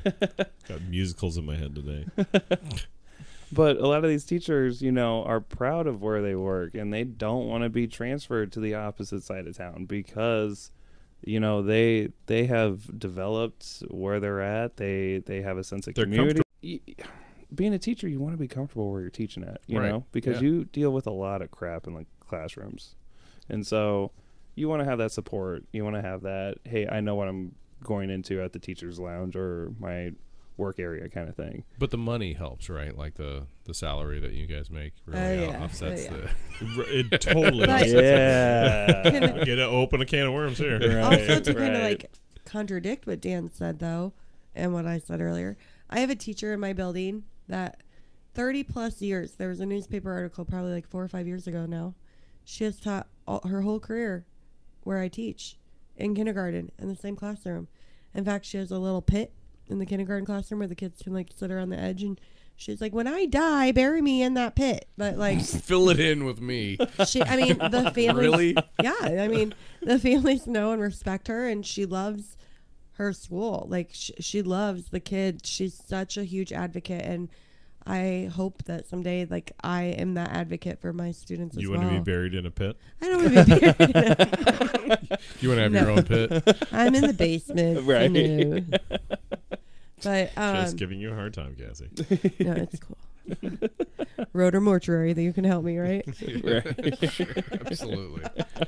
But no, I think going back like with the funding though, like as a classroom teacher, there's a lot of things that I need. Is that what we were talking about? Resources and stuff. Right, and Sorry, we you kinda- talked a little bit oh. about school supplies, so I did kind of want to get into that Yeah, too, about I- teachers buying school I supplies. will tell you and all about that. my school Oh. supply situation, but I will tell you, like, I know a lot of teachers use Donor Choose. It is a site where you can go and you can look Donor juice. donors choose. Donors choose. Choose. Actually, your mom. That's a different site. Right. Good old- shoes? What? Bless you. No. Good old Nice. Linda. She sponsored one of mine. That's nice. Yeah, super nice. So, like, if there's this activity, so like last year I had a combo classroom, and I needed some centers or activities for a different grade Combo level. classroom. You had multiple I had, students. yep, I had 4th and 5th graders in my classroom. Oh wow, Yeah, that was fun. I didn't know they did that in here. They're trying to step away from it, but they did it at Ponca. They did a 5th, 6th combo. And yeah. I had a 4-5 combo, and usually they try and give you like the high kids and the low kids, or you know, like so they're kind of on the same level. No, I mean they just kind of, and it was okay because like reflecting back, looking at my kids, I'm like, oh, I couldn't imagine like my class or my year without that student. But Donors Choose, there we go, is a site where teachers can go and they can just like request different resources. So last year I needed It's like crowdsourcing. different center activities, and because my kids are lower in vocabulary, I got these can do games and help them build their vocabulary and different fun activities that they didn't know they were learning, but they were it's not something I have extra funding for to go out and buy. And sorry about that. Sorry. I'm wondering what they're doing with all the donor shoes. I'm just kidding you. I'm giving you a hard time. Giving But- you a hard time. No, and I was really scared to go on Donors Choose. Shoes. And I had 2 projects fully supported. I got headphones for my classroom, which was awesome last year. When they are on the computers, they're able to, especially my students that struggle reading, get on those learning sites and not have to like just click whatever, but actually Speaking of listen learning to sites, it. I'm glad you brought that up. It just kind of triggered on my mind. I bought ABC Mouse for my son, Nice. and he plays it sometimes. Yeah. You know, like, so what is your take on, you know, learning with technology? There's a point where you can overdo it. Mm-hmm. Too much screen time? Yes. Mm-hmm. That was So one of the just questions that I kinda- had at the end. Oh, sorry. Britt likes That's to cool. do that. Let's throw it in. Well, we just, you know, started talking about. Yeah, I just think headphones. there's a point that you can overdo it. So like when we do rotations, it's 15-minute rotations. So they're 15 minutes. It's on a learning site where they're usually it's kind of like what they would take for a test, where they're reading an article and answering questions on the side. Sure. On Fridays, I'll give them like a free time to go to another learning site of their choice. But like I said, if I had those kids that couldn't read it, they would just click away and it wasn't helpful for them. So I got those headphones and donated. And I mean, there are different resources you can go to and have people from the outside and public that are more than willing to donate. So like I said, I've had 2 projects funded and I appreciate it. That's and great. It's an awesome Now, resource. you said that if they've used their time wisely, you allow them to go onto different learning websites. Yes. Would you consider YouTube a learning website? No. Okay. So like Good. for math, for example, if we're finished with math, there are the district or maybe it's my school that we have an IXL, and I don't know what that stands for, so don't ask me. But it is a math site for learning where each standard is represented that they can go and click on and practice some math skills with it. Extra Math is a good one. That one is free. So if you have like a 3rd, 4th, 5th grader learning their math facts, so it's a free site that they go on, and Extramath.com. Extra Math it's with an X. Ooh. Yeah, not an changed it up a EX. little It's just the X. But that's a free site that you can just get on and have your kids go on and practice those facts. I know they're trying to step away from memorizing facts, but I always think it's helpful. Nice. So yeah, There's things that you want to, like the basics, you want Yeah. to memorize. but So I do want to get into, like we had talked about, like school supplies, teachers buying schools and all that. So how do you feel about charter schools where a business and buys a school, and the funding then goes to the business, and they can use that funding for whatever they want to do, or for whatever curriculum they want to do. You know, I am going to tag Dan on this one because I honestly, I don't know much about charter schools. I know that a lot of people are against them. Mhm. And so I don't feel confident enough in my knowledge to go ahead and answer that one. And I will But say that my knowledge of charter schools comes from a friend of mine who has taught in a charter school. So it's a more positive, but she was pretty realistic in her opinions about it too. And I'm going to try and take a very unbiased opinion, but it's, Not possible. I know, right? I know, especially in But here's science. what I think. Right. And so with charter schools, just a basic definition of what a charter school is it's like a public school where you get public funded from the state. And with that, they are privately ran. So they can do pretty much whatever they want and however It's way they a want to do lottery system to get into it for the kids. it. Well, and that's the thing with charter schools is because each state has their own rules and regulations when it comes to charter schools. And so here in Nebraska, we are not allowed to have charter schools. I thought Omaha had one. They're Duchenne Academy, is that what that is? No, that's a private. that's a Okay, private. Gotcha. Yeah, his sister went to Duchenne. So. I did, or she did. I didn't. You did. I did not. And I tried being the first Yeah. kid into girl into prep. Just saying. Okay. that is a misconception that charter schools are not private schools, and that's something that I even had, that I thought that was the same thing, and it's not. Yeah, that's what I was. They're not the same thing. Right, and they're publicly funded because your private schools are not publicly funded. So they have the tuition, they have the whole Montessori Academy. Thank you. Yes, yeah, that's what yeah. I was just Yeah. going to say, Montessori, yeah. And I was gonna say like your private high schools, your prep, your Marion, your Duchenne, your Mercy, your Scott, your Roncalli, all the students and families pay to go to those schools. When it comes to charter, I've heard some states do lottery, other states you can just volunteer to go into it. And I've heard both good and bad things from it because it's a smaller learning community. So you do have great success stories where, yeah, of course they're going to learn better, do better because it's more individualized for that student to do better in those subjects. Yeah. And they get that math and science and reading and all that jazz that they want. But you also hear of these stories of where they're not using their funds properly, which I mean happens everywhere. It depends on who's running it. Exactly. But it could be anybody who's running it. It could be teachers, it could be someone from the community who's like, "Hey, I want to run a charter school," and they can do it. And depending on who from, it all depends on how they set it up too. So Sure. sometimes it's just the city, sometimes it's the county, sometimes it's the state that has to approve these charter schools before they actually become functioning and all that. Dan, is Nelson Mandela? That's not a charter school. No, that's a year-round school. See, and I thought that was the one that was here in I Omaha. know, Mm-mm. no, but I know when our good old Secretary of Education came, she visited Nelson Mandela. She did, yes. And with Nelson Mandela, it's ran by Omaha Public Schools, and so that's pretty much why it's not a charter school, because they still have to follow district guidelines and state guidelines. But they are funded by the LeJour Foundation, I believe. Are they? Yeah, because they were the ones that paid for half of my master's, and then that funding went to that school, which it's an awesome program. Our friend Quinn teaches there, and Right.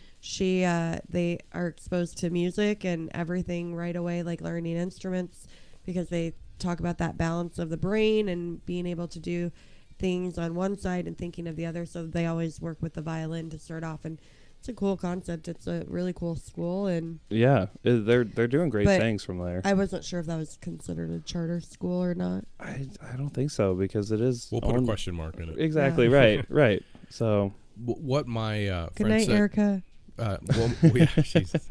So what my friend said about it was, in areas where public school system is failing students, not necessarily that's you got to be careful with that terminology. right.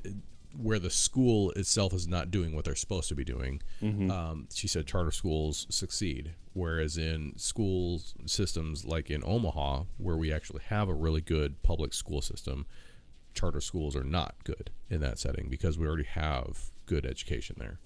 And I thought that was a realistic viewpoint of these things, because you could go the negative route with charter schools, because that seems like more of a for-profit school.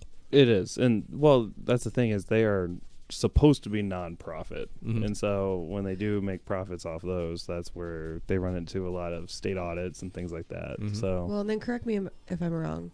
I think a lot of teachers are against charter school because the pay goes down even more. Could be wrong. So I know at some private schools, like the actual what they require for their teachers is a little bit less to bring them in. Is it the same for charter schools? Because I know that like you can get teaching certificates versus actually having a teaching degree versus, and I don't know if that's for public schools too, or I was going to say education is all state by state. And so, yes, Gotcha. State government, but we don't have to do what the federal government says. We can, I mean, damn the man. Right. It all comes down to the state and how the state wants the education ran. And so that's why it's so difficult to talk about some of these things, because charter schools do work in some places. Like Minnesota was the first state to enact charter schools, and they've had success with it, but other places like Florida and Pennsylvania are having bad times with it, or Ohio. And so it's difficult to talk about, because you do hear about corruption, fraud stories too. Right. Sure. So it's kind of like, what side is right and what side is wrong, You don't know. And until I really have to know about it, I just try and stay out of it, to be honest. Right. Like, Just don't tell me. Kind of, like, whatever. If that's what's coming for me, then maybe I'll learn more about it. But right now, I don't see Nebraska changing. And like, didn't you say Nebraska laws again? Like, no charter schools. Right. So. And for public school teachers, why we don't like it, or I shouldn't say we, as in Cassie agrees with me or not, but usually they're going to take your state funding away from you, and they're going to funnel it towards that charter school. And so you're cutting on resources again. For sure, yeah. And so that's why a lot of public school teachers don't like it. Well, I do kind of want to put a pause here real quick. We are at the 2-hour mark, so it just kind of flowed, didn't it? Yeah, I want to be be respectful of your time. I do have Bermuda Triangle here. Yeah, I have some questions here, but I want to be respectful of your time. So, do we want to kind of wrap things up, or do you want to keep going for a little bit longer? I'll leave that in Dan's. Like, I'm okay. I don't have students, so tomorrow. I'm good to go. Let's we do go. this. Okay. Roll. All right. Keep it rolling. We're having good conversation. Gotcha. All right. So, I was just looking at some of the comments here real quick before we get into the questions. In case we have more questions. Yep. Anything exactly. Right now? I mean, there's a lot of people commenting, so that's pretty cool. Yeah. So the top really question. quick ask: is it Mimi? I'm thinking it's Mimi. What do you do? Because you seem to know a lot about education, so I just kind of want to know, like, your background. I see a lot of questions coming up. For example, or just like comments. Yeah. So I'm gonna slip up for a second. Yep. They said State Senator Tyson Larson introduced a bill allowing charter schools in 2017, which died in debate, and it was not reattempted in 2018. So I just want to know, like, more. Like, you seem to know a lot about the topic. I kind of want to know more about who's listening. So. Right. Chime in, let us know. Yeah, because with charter schools, like I said, we're one of the only states that still don't formally have them. And so it's, as you can tell, it's a growing debate, because even states like Iowa, just right across the river, have them. And Kansas and Colorado also have them. So it's... all the surrounding states have them. Exactly. But also, when it comes to that idea and how the country has the same thing, well, there's this whole curriculum push on Common Core where every state adopts the exact same curriculum and that they teach the exact same thing. Nebraska, we decided against Common Core, so we are not a Common Core state, and so that really affects And I'm glad we're not. Right. That is so weird. Well, and it's so difficult because education is so focused. So we've been teaching it this way for so long. Let's bring something new in. Like, Right. what? They do that all the time. I mean, but with Common Core, we're not a Common Core state, but we still align closely to Common Core. Yeah, you know? our math series we use at the elementary level 1 is plus a 1 is Common 3 Core now because you take series. the 1 plus 1, but then you add the whole problem together. It's 3. So, Duh. duh, gosh. Explain that one. How old is the shepherd? Right. What color's the sky? Right. Exactly. Yeah, it's got to be tough when they bring new things in for you guys. Yeah, I mean, our curriculum is constantly changing.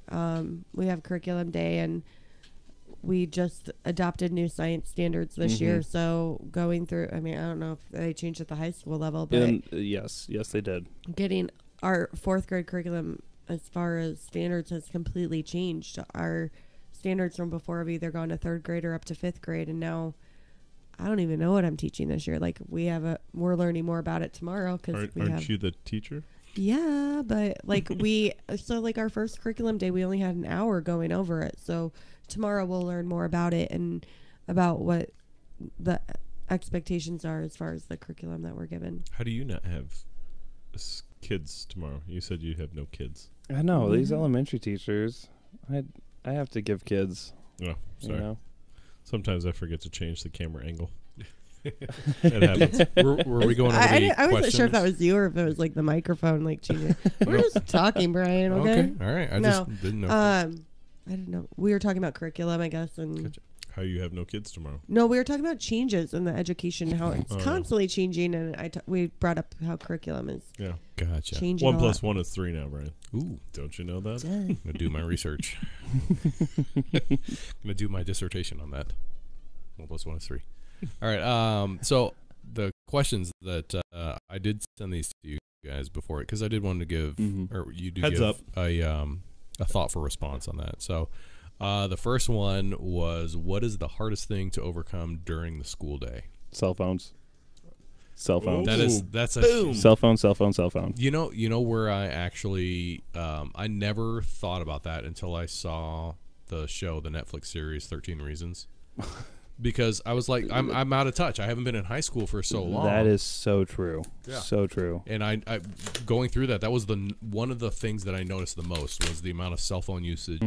So that's got to be huge. Oh, Yeah. it's ridiculous. It's to the point where I literally have to start every class, and I try to make a joke out of it, not to sound mean, but just like, all right, finish your last text, tweet, Facebook Messenger. You know, I try and say random apps here and there. Yeah, right. One of the coolest things that I saw from a teacher was they actually. But if you want to go onto my GoFundMe page. Right. Donors choose. Oh, donors choose. Oh. I love donors' shoes.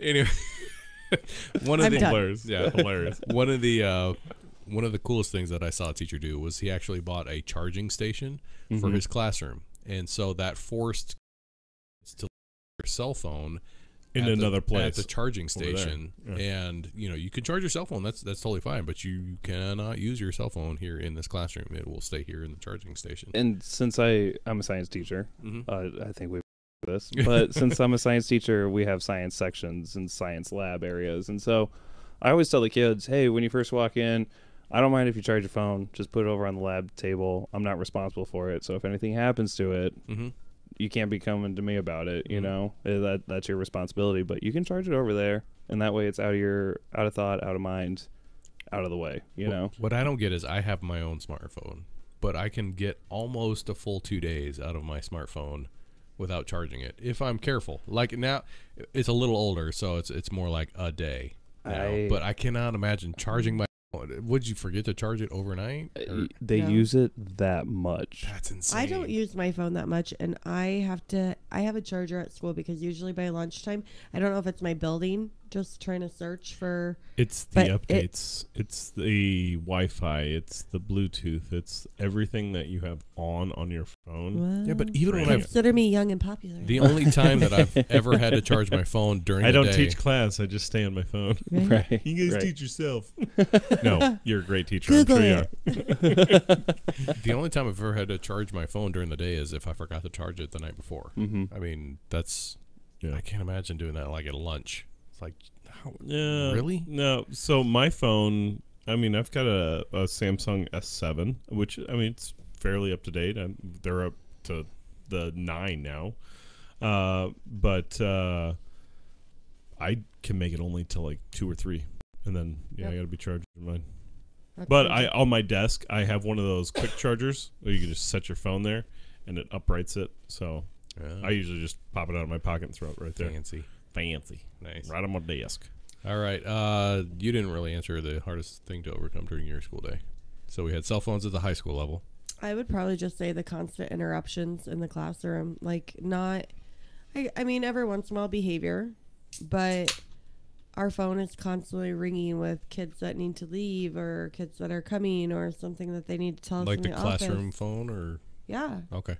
No, myself. No. Like, No. seriously, Yeah, like no. this is something, you know. No, our classroom phone. And, I mean, we don't have the intercom anymore. So Really? I think, no. Like, I mean, at they all? do for, like, announcements and everything, but Okay. they don't buzz down saying, so-so needs to leave. Huh. Actually, because it's more disruptive if it's an intercom Yeah. thing. So, okay. Makes so sense. The phone, just people coming into the classroom. Like, I will say there's a lot of, I don't remember as many people coming into the classroom when I was a kid. Like, we now have coaches, like a math coach, reading coach, just different people throughout the district that come in whenever. And Do they wear really Now, cool gym shorts? When I was in I wish. no. when I was in kindergarten and first grade, I had a reading coach. Okay. Yeah, It's can do it. It's a newer concept, so that like it was essentially it was an extra helper in the classroom. okay, so that's not a reading coach. What a reading coach and a math coach do in our district is they go in and they support the teachers. So they look at how they're teaching. What is a better way that you could teach something, or Gotcha. just like they're not for the kids. Because even last year when I needed help teaching 2 grade levels, they weren't there. Okay, to so support then this was just me a in helper, that is way what for you're telling me. kids. It's more of, hey, how can, as a teacher, this is what you need to do. So those interruptions, and I love my coaches dearly. They are probably my best friends in my building. But I mean that door. Quit just, bossing me around. no. But just like the door opening and closing, it's those constant interruptions. distraction. The nurse, just whoever is opening up the door, the kids have to stop, and then it takes time. And then Regain focus. I would say the behavior issues at my school, they have a harder time like doing that reset and getting ready. Like they don't understand, hey, or if they're having that misbehavior, they want to get out of the classroom if they're not understanding what's going on. Do I get to talk about this? Sure, Barry, you get to talk about That it. was break and break. She's like, Okay. oh. And so this one okay. does not come from our sponsor. This one comes from Cassie right here on our Yeah. show. Cassie. The next beer, those that are not watching us, when you're listening to the audio, we just brought on another beer. Right. Well, go ahead, Cassie, take it away. I'm like, I didn't get it. Yeah. So my brother went to LA. He took a family vacation to LA and Los Angeles. We're not doing acronyms here.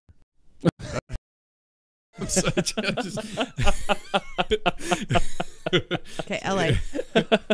You got it. He went out to LA and San Francisco, San Fran, for a wedding this summer. And Did he watch his step while he was out there? Yeah, sure. I don't know. Apparently, No, there's it wasn't a lot San of people Francisco. pooping on the streets. Just kidding. It wasn't San Francisco. It was San Why? Diego. That is not San a Diego. tangent we need to go on. Yeah. San Diego. But anyways, my bad. But he loves going to try out different breweries and everything. Like, Good man. yeah, Colorado especially. But Sierra Nevada out in California is actually pretty good. yeah, so he discovered Golden Road Brewery and Mango Cart, and he brought it back. Or You keep calling it Mango Cart, isn't it? Mango Road. no, Mango it's Cart. Mango Cart Oh. Golden Road Brewery. All right, cool. But he discovered it out there and then found out that it was in Hy-Vee, and there's like Walmart watermelon flavored. There's a bunch of different fruit flavors, and I kind of like did some research because I'm trying to be like Brian over here. All right. Well, And from what I got, they just had the inspiration from like the fruit carts that are outside on the street and wanted to bring something. And so that's, even if you look at the can, it's yeah, cute. the can art So kinda cute. displays Yeah, that. I'm digging the color. It's It's a a hazy- very But- nice hazy color. So my brother brought it back, and I was introduced to, and I don't even know what brand it is, but it's the jalapeno mango beer. Mm-hmm. And then that has like a little kick at the end that can sit in your throat, and so then Has jalapenos too. yeah. Yep. Jalapenos. So my brother was like, "Hey, try this out," and now it's my new favorite. And Nice. get it at your local Hy-Vee. All right. But yeah, Oh, it's from wow. LA, I can smell the pineapples Oh yeah. Golden for Road. sure. Wow. It's a That's good like- summer drink. I know we're winding down, but it's definitely That's all right. Do we have an alcohol content on that 4.0. thing? Oh, so it's a session beer. It's a good GPA. A series inspired by the iconic fruit cart vendors of Los Angeles, is what it says on the can. Yeah, cheers to that. Oh yeah, I like that. That's fun. Ooh, that's fresh. That is. It's like. Oh yeah. It kind of reminds me like of a. I don't know if you guys have had it, but a Stiegel. Yeah. But It almost tastes like I'm getting my fruit while I drink this beer. exactly. Right. It's One refreshing. serving of welcome. fruit. This would be a porch sitter. This would be I mow the lawn and I sit and drink this after. Well, I mow the it's a lawn. 4% alcohol, so that would fit in the session category. So you Absolutely. yeah. That's nice. For those that don't know, session beers are you can drink multiple Pineapple? beers Is in that a what that session. is? Pineapple? Yeah, pineapple. Mango. Mango. Well, I was way off. Wow, it's Fruity. I'm getting like a pineapple though. No, the taste is definitely mango. At least on the smell. Yeah, it's mango. Yes, It's yeah. mango. I'm getting It's definitely a mango. I like it. It was like It's very when good. we went out to the it's lake. very fruity for When a we beer. went out to the lake, I'm like, okay, this is what I'm gonna have. So then Nice. when I had talked to you guys, and you're like, hey, bring like something of your favorite. I'm Something like, for fun. Yeah, this is I dig it. That's a good way to end it. It's almost a good way to wind down. Yeah. I like it. you're welcome. Well done. Well done. I'll leave you some cans. All right, so Donate them to the house. I dig it. Not all of them. Oh, I'm a teacher. fair enough. Donors choose. Fair enough. all right, so the next question I had, we actually kind of covered that. That was like, what does the general public not know about the differences between private, public, and charter schools? So we did cover that already.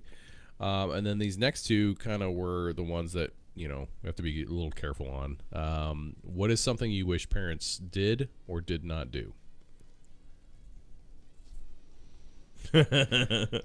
I wish parents would always take the teacher side, which I understand. Some teachers don't. Because it's their kid, so they want to take their kid's side. Right. Right. And with their kid, yes, sometimes the kid tells the truth, but when you Yeah, guys were in but I high school, saw you it told on me the you internet. told your parents everything 100% of the time. the truth, 100%. right? 100%. No, of I course still not. do. Right, exactly. Wink, wink, nudge, nudge. And so it's difficult when you have those parents that show up to parent-teacher conferences and chew you out because, well, my son says you did this. Whoa, whoa, whoa. What? No, I did not do that. Your son is making this up because he got a bad grade on his test. Are there, a little side note, are there schools that like require video coverage of the room now because of issues with this? Or do you know anything about that? I haven't heard of any. I literally have done no research on this. I'm No. just like throwing this out I there know right now. not in our district. I was going to say, it's So Like, just, that'd be more of a if California, New York, Here's Chicago an example kind of though. thing, Like if probably. I have a behavior issue and I don't like the parents aren't understanding what's happening, I have to have the parent permission to videotape it to just show them what is going on. How do you go about doing that? Using your cell phone, or is there a camera? No, in the there's classroom? no camera. Although kids believe the darndest thing. Oh, and the truth comes out. So a couple of years ago, our mascot's the eagle, and so our principal gave us all like an eagle stuffed animal, and my kids were like, "Hey, why do we have the eagle?" There's a in nanny every cam room? in there. And I said, it's the eagle eye, Mr. J, my principal. oh, He can watch it at any time and see what's going on, and so Keeps them straight. yeah. And then the darndest thing, our school got Well-behaved renovated, and we lost it. Oh no. On the move. Oh. But I will tell you, like, even when my principal came in and my kids would be like, hey, she tells us that's that. Is that true? And my principal fully supported. He's like, yep, I'm able to watch you at all times. So you make sure that you are doing your best at all times. I want to see that, That's But- awesome. Yeah, no, we would just have to videotape on our camera or like phone. Cell phone or and- whatever. Well, Yeah. and I was going to say, like, I've only heard about videotaping teachers or the teacher classroom when it's for the teacher to improve their instruction or how they're giving Yeah. curriculum. Mm-hmm. Like, they say that's, like, one of the best things you can do as a teacher for yourself is... Well, yeah, you watch yourself. Yeah. Exactly. Just like a speech or, Yeah. anything like that. Record yourself, watch it back. I just didn't Or- know. I turn around and I watch these shows all the time. Or Exactly. how about- So, How about when they come in and videotape you, and then they show it at the staff meeting the next morning that you did not know? Because that happened to me. That was Like low. they videotape me, and then they're like, oh, and by the way, this is going to be shown at the staff Usually- meeting. I'm like, oh, okay, was it good? And- like, And usually, I like, hope. They look cute in my dress. I don't know. I don't know Was my about hair okay? the elementary schools, but when it comes to photography or video recording, they usually always have students and parents sign a video and photography release at the beginning of the school year. Yeah. Mm-hmm. And that's usually tacked along with the handbook, so Right. if you agree to the handbook and agree to the video, There's going to be a couple pictures here and there. right? Yeah. Because I mean, it's a social media world out there now, and so every school's got their own social media account. You want to post pictures of kids, but you have to do it legally. You know? Oh, my son had he went to school at the zoo, which was Such an a cool awesome, program. Oh yeah, cool program. Yeah. But yeah, they have the Blooms app, and you could just get on there and there's pictures of all the kids, which was great. I mean, we saw what he was doing during the day. We knew that they were out, not just go play on the playground, No, they were actually out doing things, which was Very great. cool. Yeah, the zoo program's amazing. It was. When we were talking about social media and stuff, can I like go back to where Dan said like the hardest part about teaching high school was like cell phones? Because I coach volleyball. So unfortunately or fortunately, I don't know, like I have those You can't spike the relationship- ball with a Well, phone in your hand. No, I have those relationships with my girls where they do find me on social media later on when I don't have them anymore. Sure. And They ask to be your friend? especially like Snapchat, and I am that role model, and so I am like I don't post anything on there that I wouldn't want, like that's not appropriate for them to see. And they like just seeing some of the Snapchats they post of like their teachers or things going on in class, like I don't know how you do it, because that is not something that I would be okay with, being under the watch 24-hour, being on social media 24, having like those kids tape you without your permission. Instead of having the camera in the room, we have cell phones in the room, and so you constantly have students who are videotaping you, saying, "Oh, this guy." That was going to be my next question, because like you have to get so much permission from parents and students, to videotape in the classroom. Mm-hmm. But you could be videotaped at any time, Right. because of all the cell phones in the camera or in the room. So Exactly. there's no recourse for you to say, "Oh, well, I didn't give my permission for Well, you to and- record me." And how the school defends themselves is they say, well, there should be no cell phones out. Okay, but how am I logistically going to do that in a class of 32, in a small corner of the building kind of thing? Sometimes it's what if more they had it in their that would take pocket with, half an you know- hour out of your day just to collect all the cell phones. or and I'm whatever. already down to 44 minutes with my students. So You ain't got the time. Ain't got right, the time. exactly. And on top of that, you want me to do How quickly curriculum? did this go by? And we're sitting at like 2.5 hours right now. Right. Exactly. I mean, this is longer than any class I would teach. Yeah. And it's And we haven't even covered it all yet. Yeah, exactly. We still have 3 hours of material left. And so I've kind of taken it as, since they are high school, I have a little bit more leniency than the elementary schools, where it's your choice. So I tell you, put your phone away. If you don't put your phone away, you miss the curriculum. You don't know what you're doing. You're going to fail. It's as simple as that. I know that's very hard of a lesson, but I, at the same time, have to defend my butt, because I'm not going to take 15 minutes to make sure everyone's phone's away. Right. That's just not Well, logistically possible. And then Dan, have you seen like on the social media where they have like the fights that break out in the class, or like the yeah. teachers like are getting, I mean, just things Oh, are happening. That's a people whole are different topic. I know, but like Seriously. in those Man. cases, you're thankful for the cell phone as a teacher. At least you're protected if you were not in the wrong. I mean, in some cases, the teachers are in the wrong, but in those cases when those kids do pull it out, thankful that they have it. Oh yeah. I mean, I don't want to get too far into it. Yep, Yeah, that's like a surveillance. Sorry, Yeah. No, sorry. no, I'm no, just No. going. The students still will get in trouble if they record fights, and teachers and administration know about those fights. But at the same time, they are a saving grace. Are we seeing, just a quick question on technology again? Are we seeing selfies at getting diplomas yet? I mean, have they started doing that? Selfies at diplomas? Yeah. No. Good. Right. Good. It's Good. it's way too fast at the high school level. Like Oh, yeah. them You just got shoveling. 300 kids, 400 kids you got to pump through. That's why I You said gotta go- good, Right. because you went from 2 seconds per kid to probably 10 seconds, and that's gonna. But they still do have the wild parents that bring the foghorns and cheer. Which you kind of have to appreciate those kids. Yeah. You know what? Be proud. Be proud. Exactly. All right, Jinx. Y'all You are owe me a beer. brothers. All right. What are some of the biggest changes in curriculum that you've seen in the last 10 years? I know you probably haven't been teaching for No, 10. this is my 9th year. This is my 4th. Yeah. So in your time, has there been any major changes to curriculum that you've seen? Yeah, this past year we were Well, just talking about science, that. but I've math. We talked about math earlier. I've been through Mhm. 3 math curriculums in my 9 years. The first year I taught with the same math curriculum that I grew up with. Then the second year, I think we were piloting a program. And then we did that for 2 years. And now I've been on the same math curriculum for the past couple of years. And I love how they teach math nowadays, though. Like, I know a lot of parents don't understand it, but with an abacus. I'm just kidding. nope. 2. No.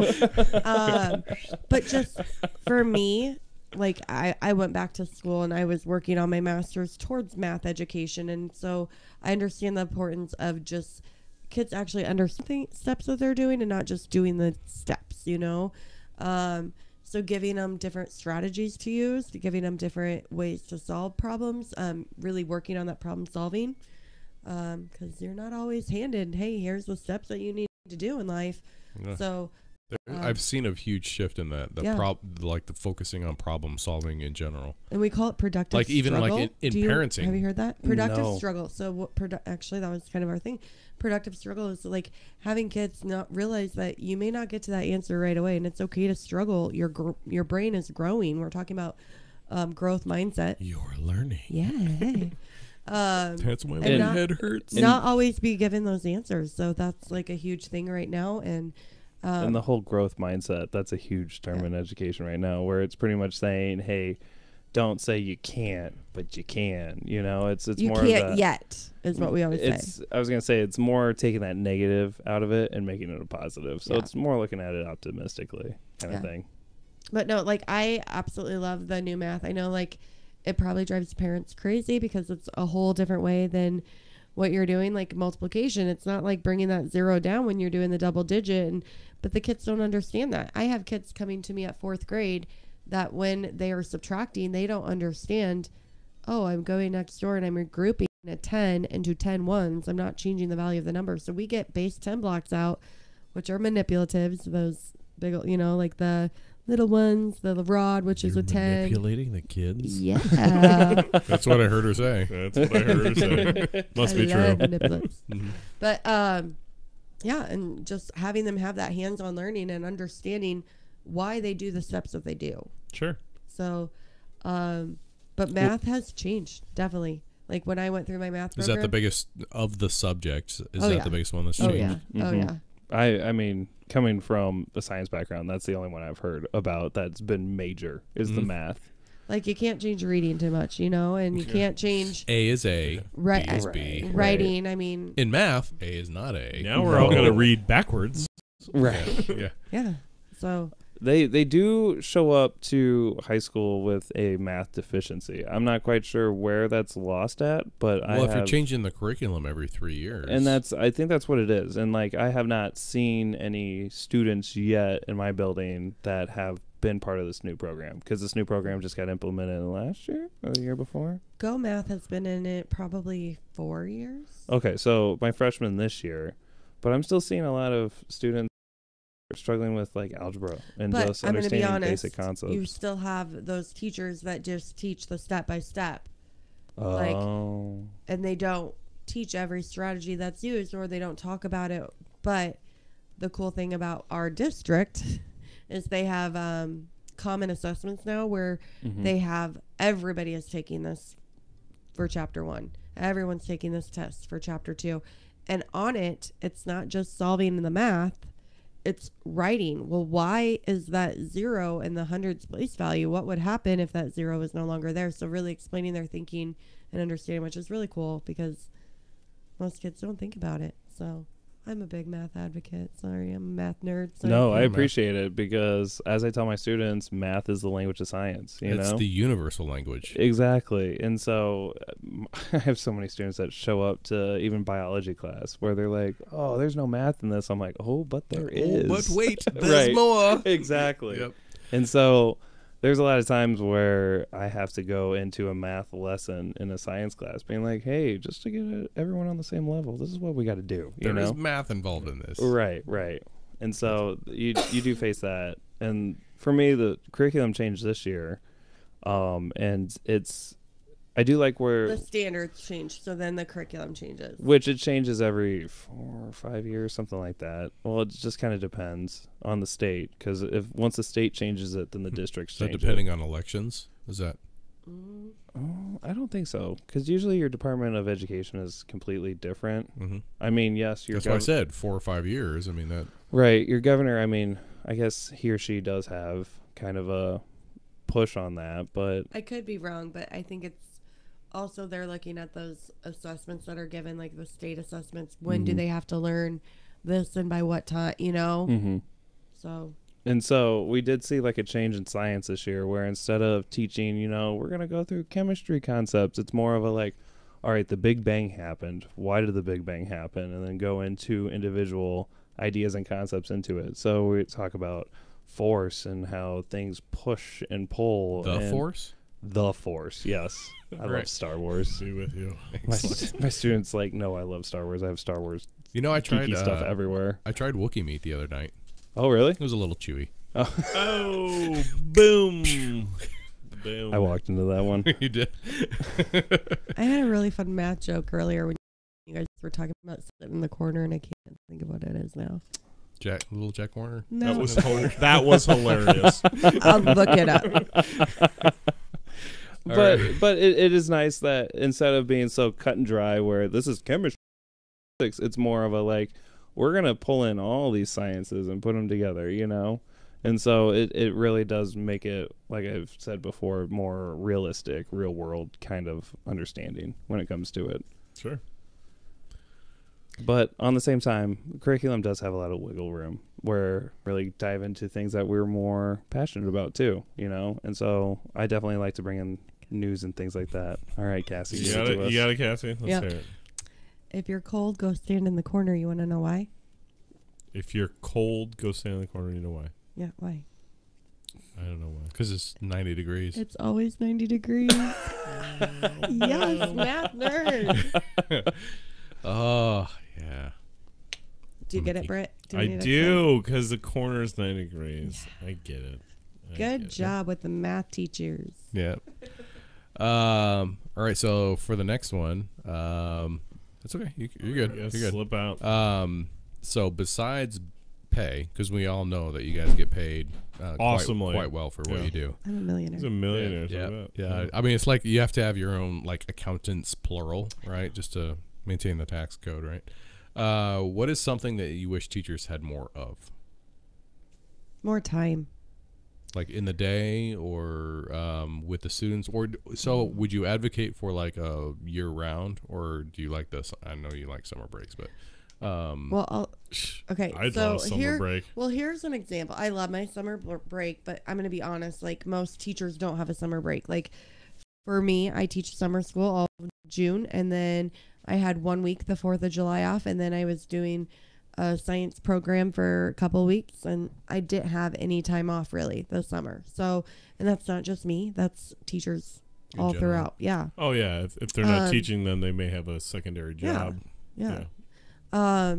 But just like we have these curriculum days that we have. So Friday we had a curriculum day, and we have a team plan day tomorrow, which is actually some more curriculum that we're learning. And they throw all of this cool stuff at us, but we don't have the time to go into our classroom and try and develop it and have it meet the needs of our students. And so I think just having that more time to develop those programs into our room and see how they work and have them better fit the needs of our students would be nice.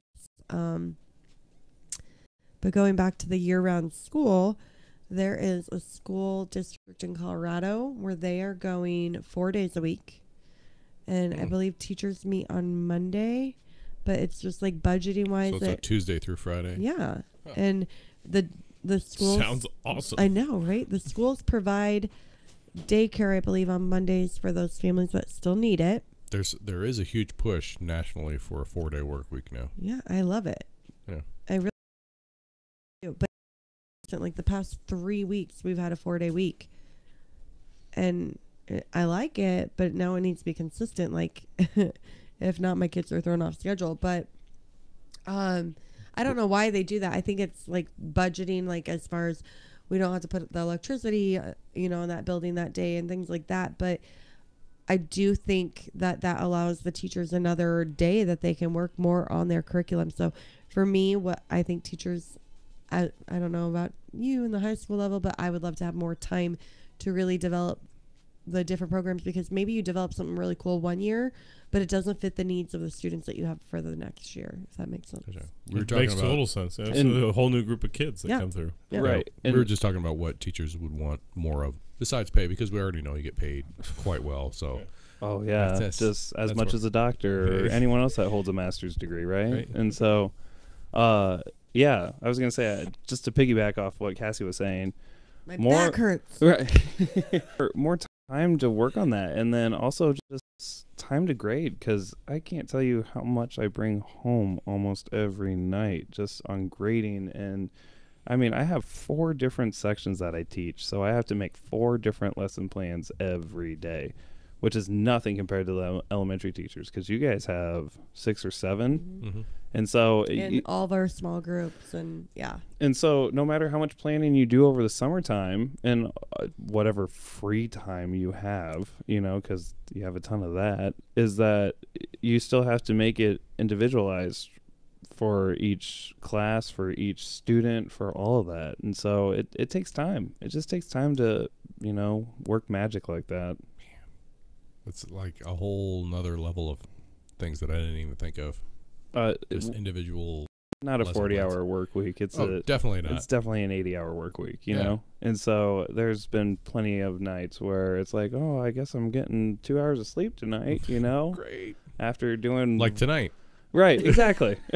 Sorry. I'm going to tell you though, like, No, if but you didn't get speaking in of the that, teaching program, if you didn't get in the teaching program for the kids, then you're not in it for the right reason, because it is Exactly. definitely for the kids. So Yeah. Because you're the only support and stable thing in their life. I at tell my times. kids usually within like the first month, every day when they leave, I love you, because they don't hear that half the time, and I do love them. They're part of my family. They're part of my life forever. So every day when And they go home, If I you love notice, we don't say our students. We always say our kids. Yep. Too. You can really It is. tell a Yeah. teacher loves their job if they're my kids, Mhm. because they are. They Mhm. really are. I mean, You see them more than parents do usually, yeah, Mhm. yeah. And so it's especially at the grade school level. mm-hmm. And that's why it's gonna be hard seeing. It's Well, gonna, I mean, she sees them all day. You see kids all day, but you see them in 45-minute chunks. Yeah. I have 150 when she's only got 30, 19. 35, 19 this year. So Oh, I just watched myself sticking my tongue out. No fun to watch that. Yeah. All right. Well, I think we're gonna wind down on this one just Yep. because we want to be respectful of your time, and we're getting a little long on this one. We are. So I'm okay with it though. It was fun. Yeah. Great. I thank you so Okay, much. what was your favorite beer? We got to go over that. Yeah. quick. Oh. Yeah. My favorite beer, if you want to, we'll start off on my end. The Steel, the haze. mm. That was by far my favorite. The Steel. What was the IPA one that we had? The What did you say? Your what? No, just kidding. um Your beer was good though too. The one you brought was very good. Ryan, touch of haze. Is Touch that of what Haze. they're- That's- Yeah. yeah. That Touch of was Haze. my favorite. I'm an IPA guy. Me too. Can I just piggyback off that again? Yeah, Yeah. Touch of Haze Yep, for sure. there it yeah, is. yeah. Kinda one. Cassie, what are you going? Gonna go with your beer. The touch. That was the The- distill. That was the super. You were citrusy. like a small amount because it was so high octane. Oh, that was good. It was yeah. very good. Yeah. I liked that one. I still like the key lime. Key lime Oh, was yeah, it's interesting. very It was unique. Very interesting. But I do like your LA one that you brought. I know. I love It's a my good one. mango cart. That's Yeah. gonna be my That was a really good one. my summer go-to. I'll give it a good kudos. So Yeah. So all right.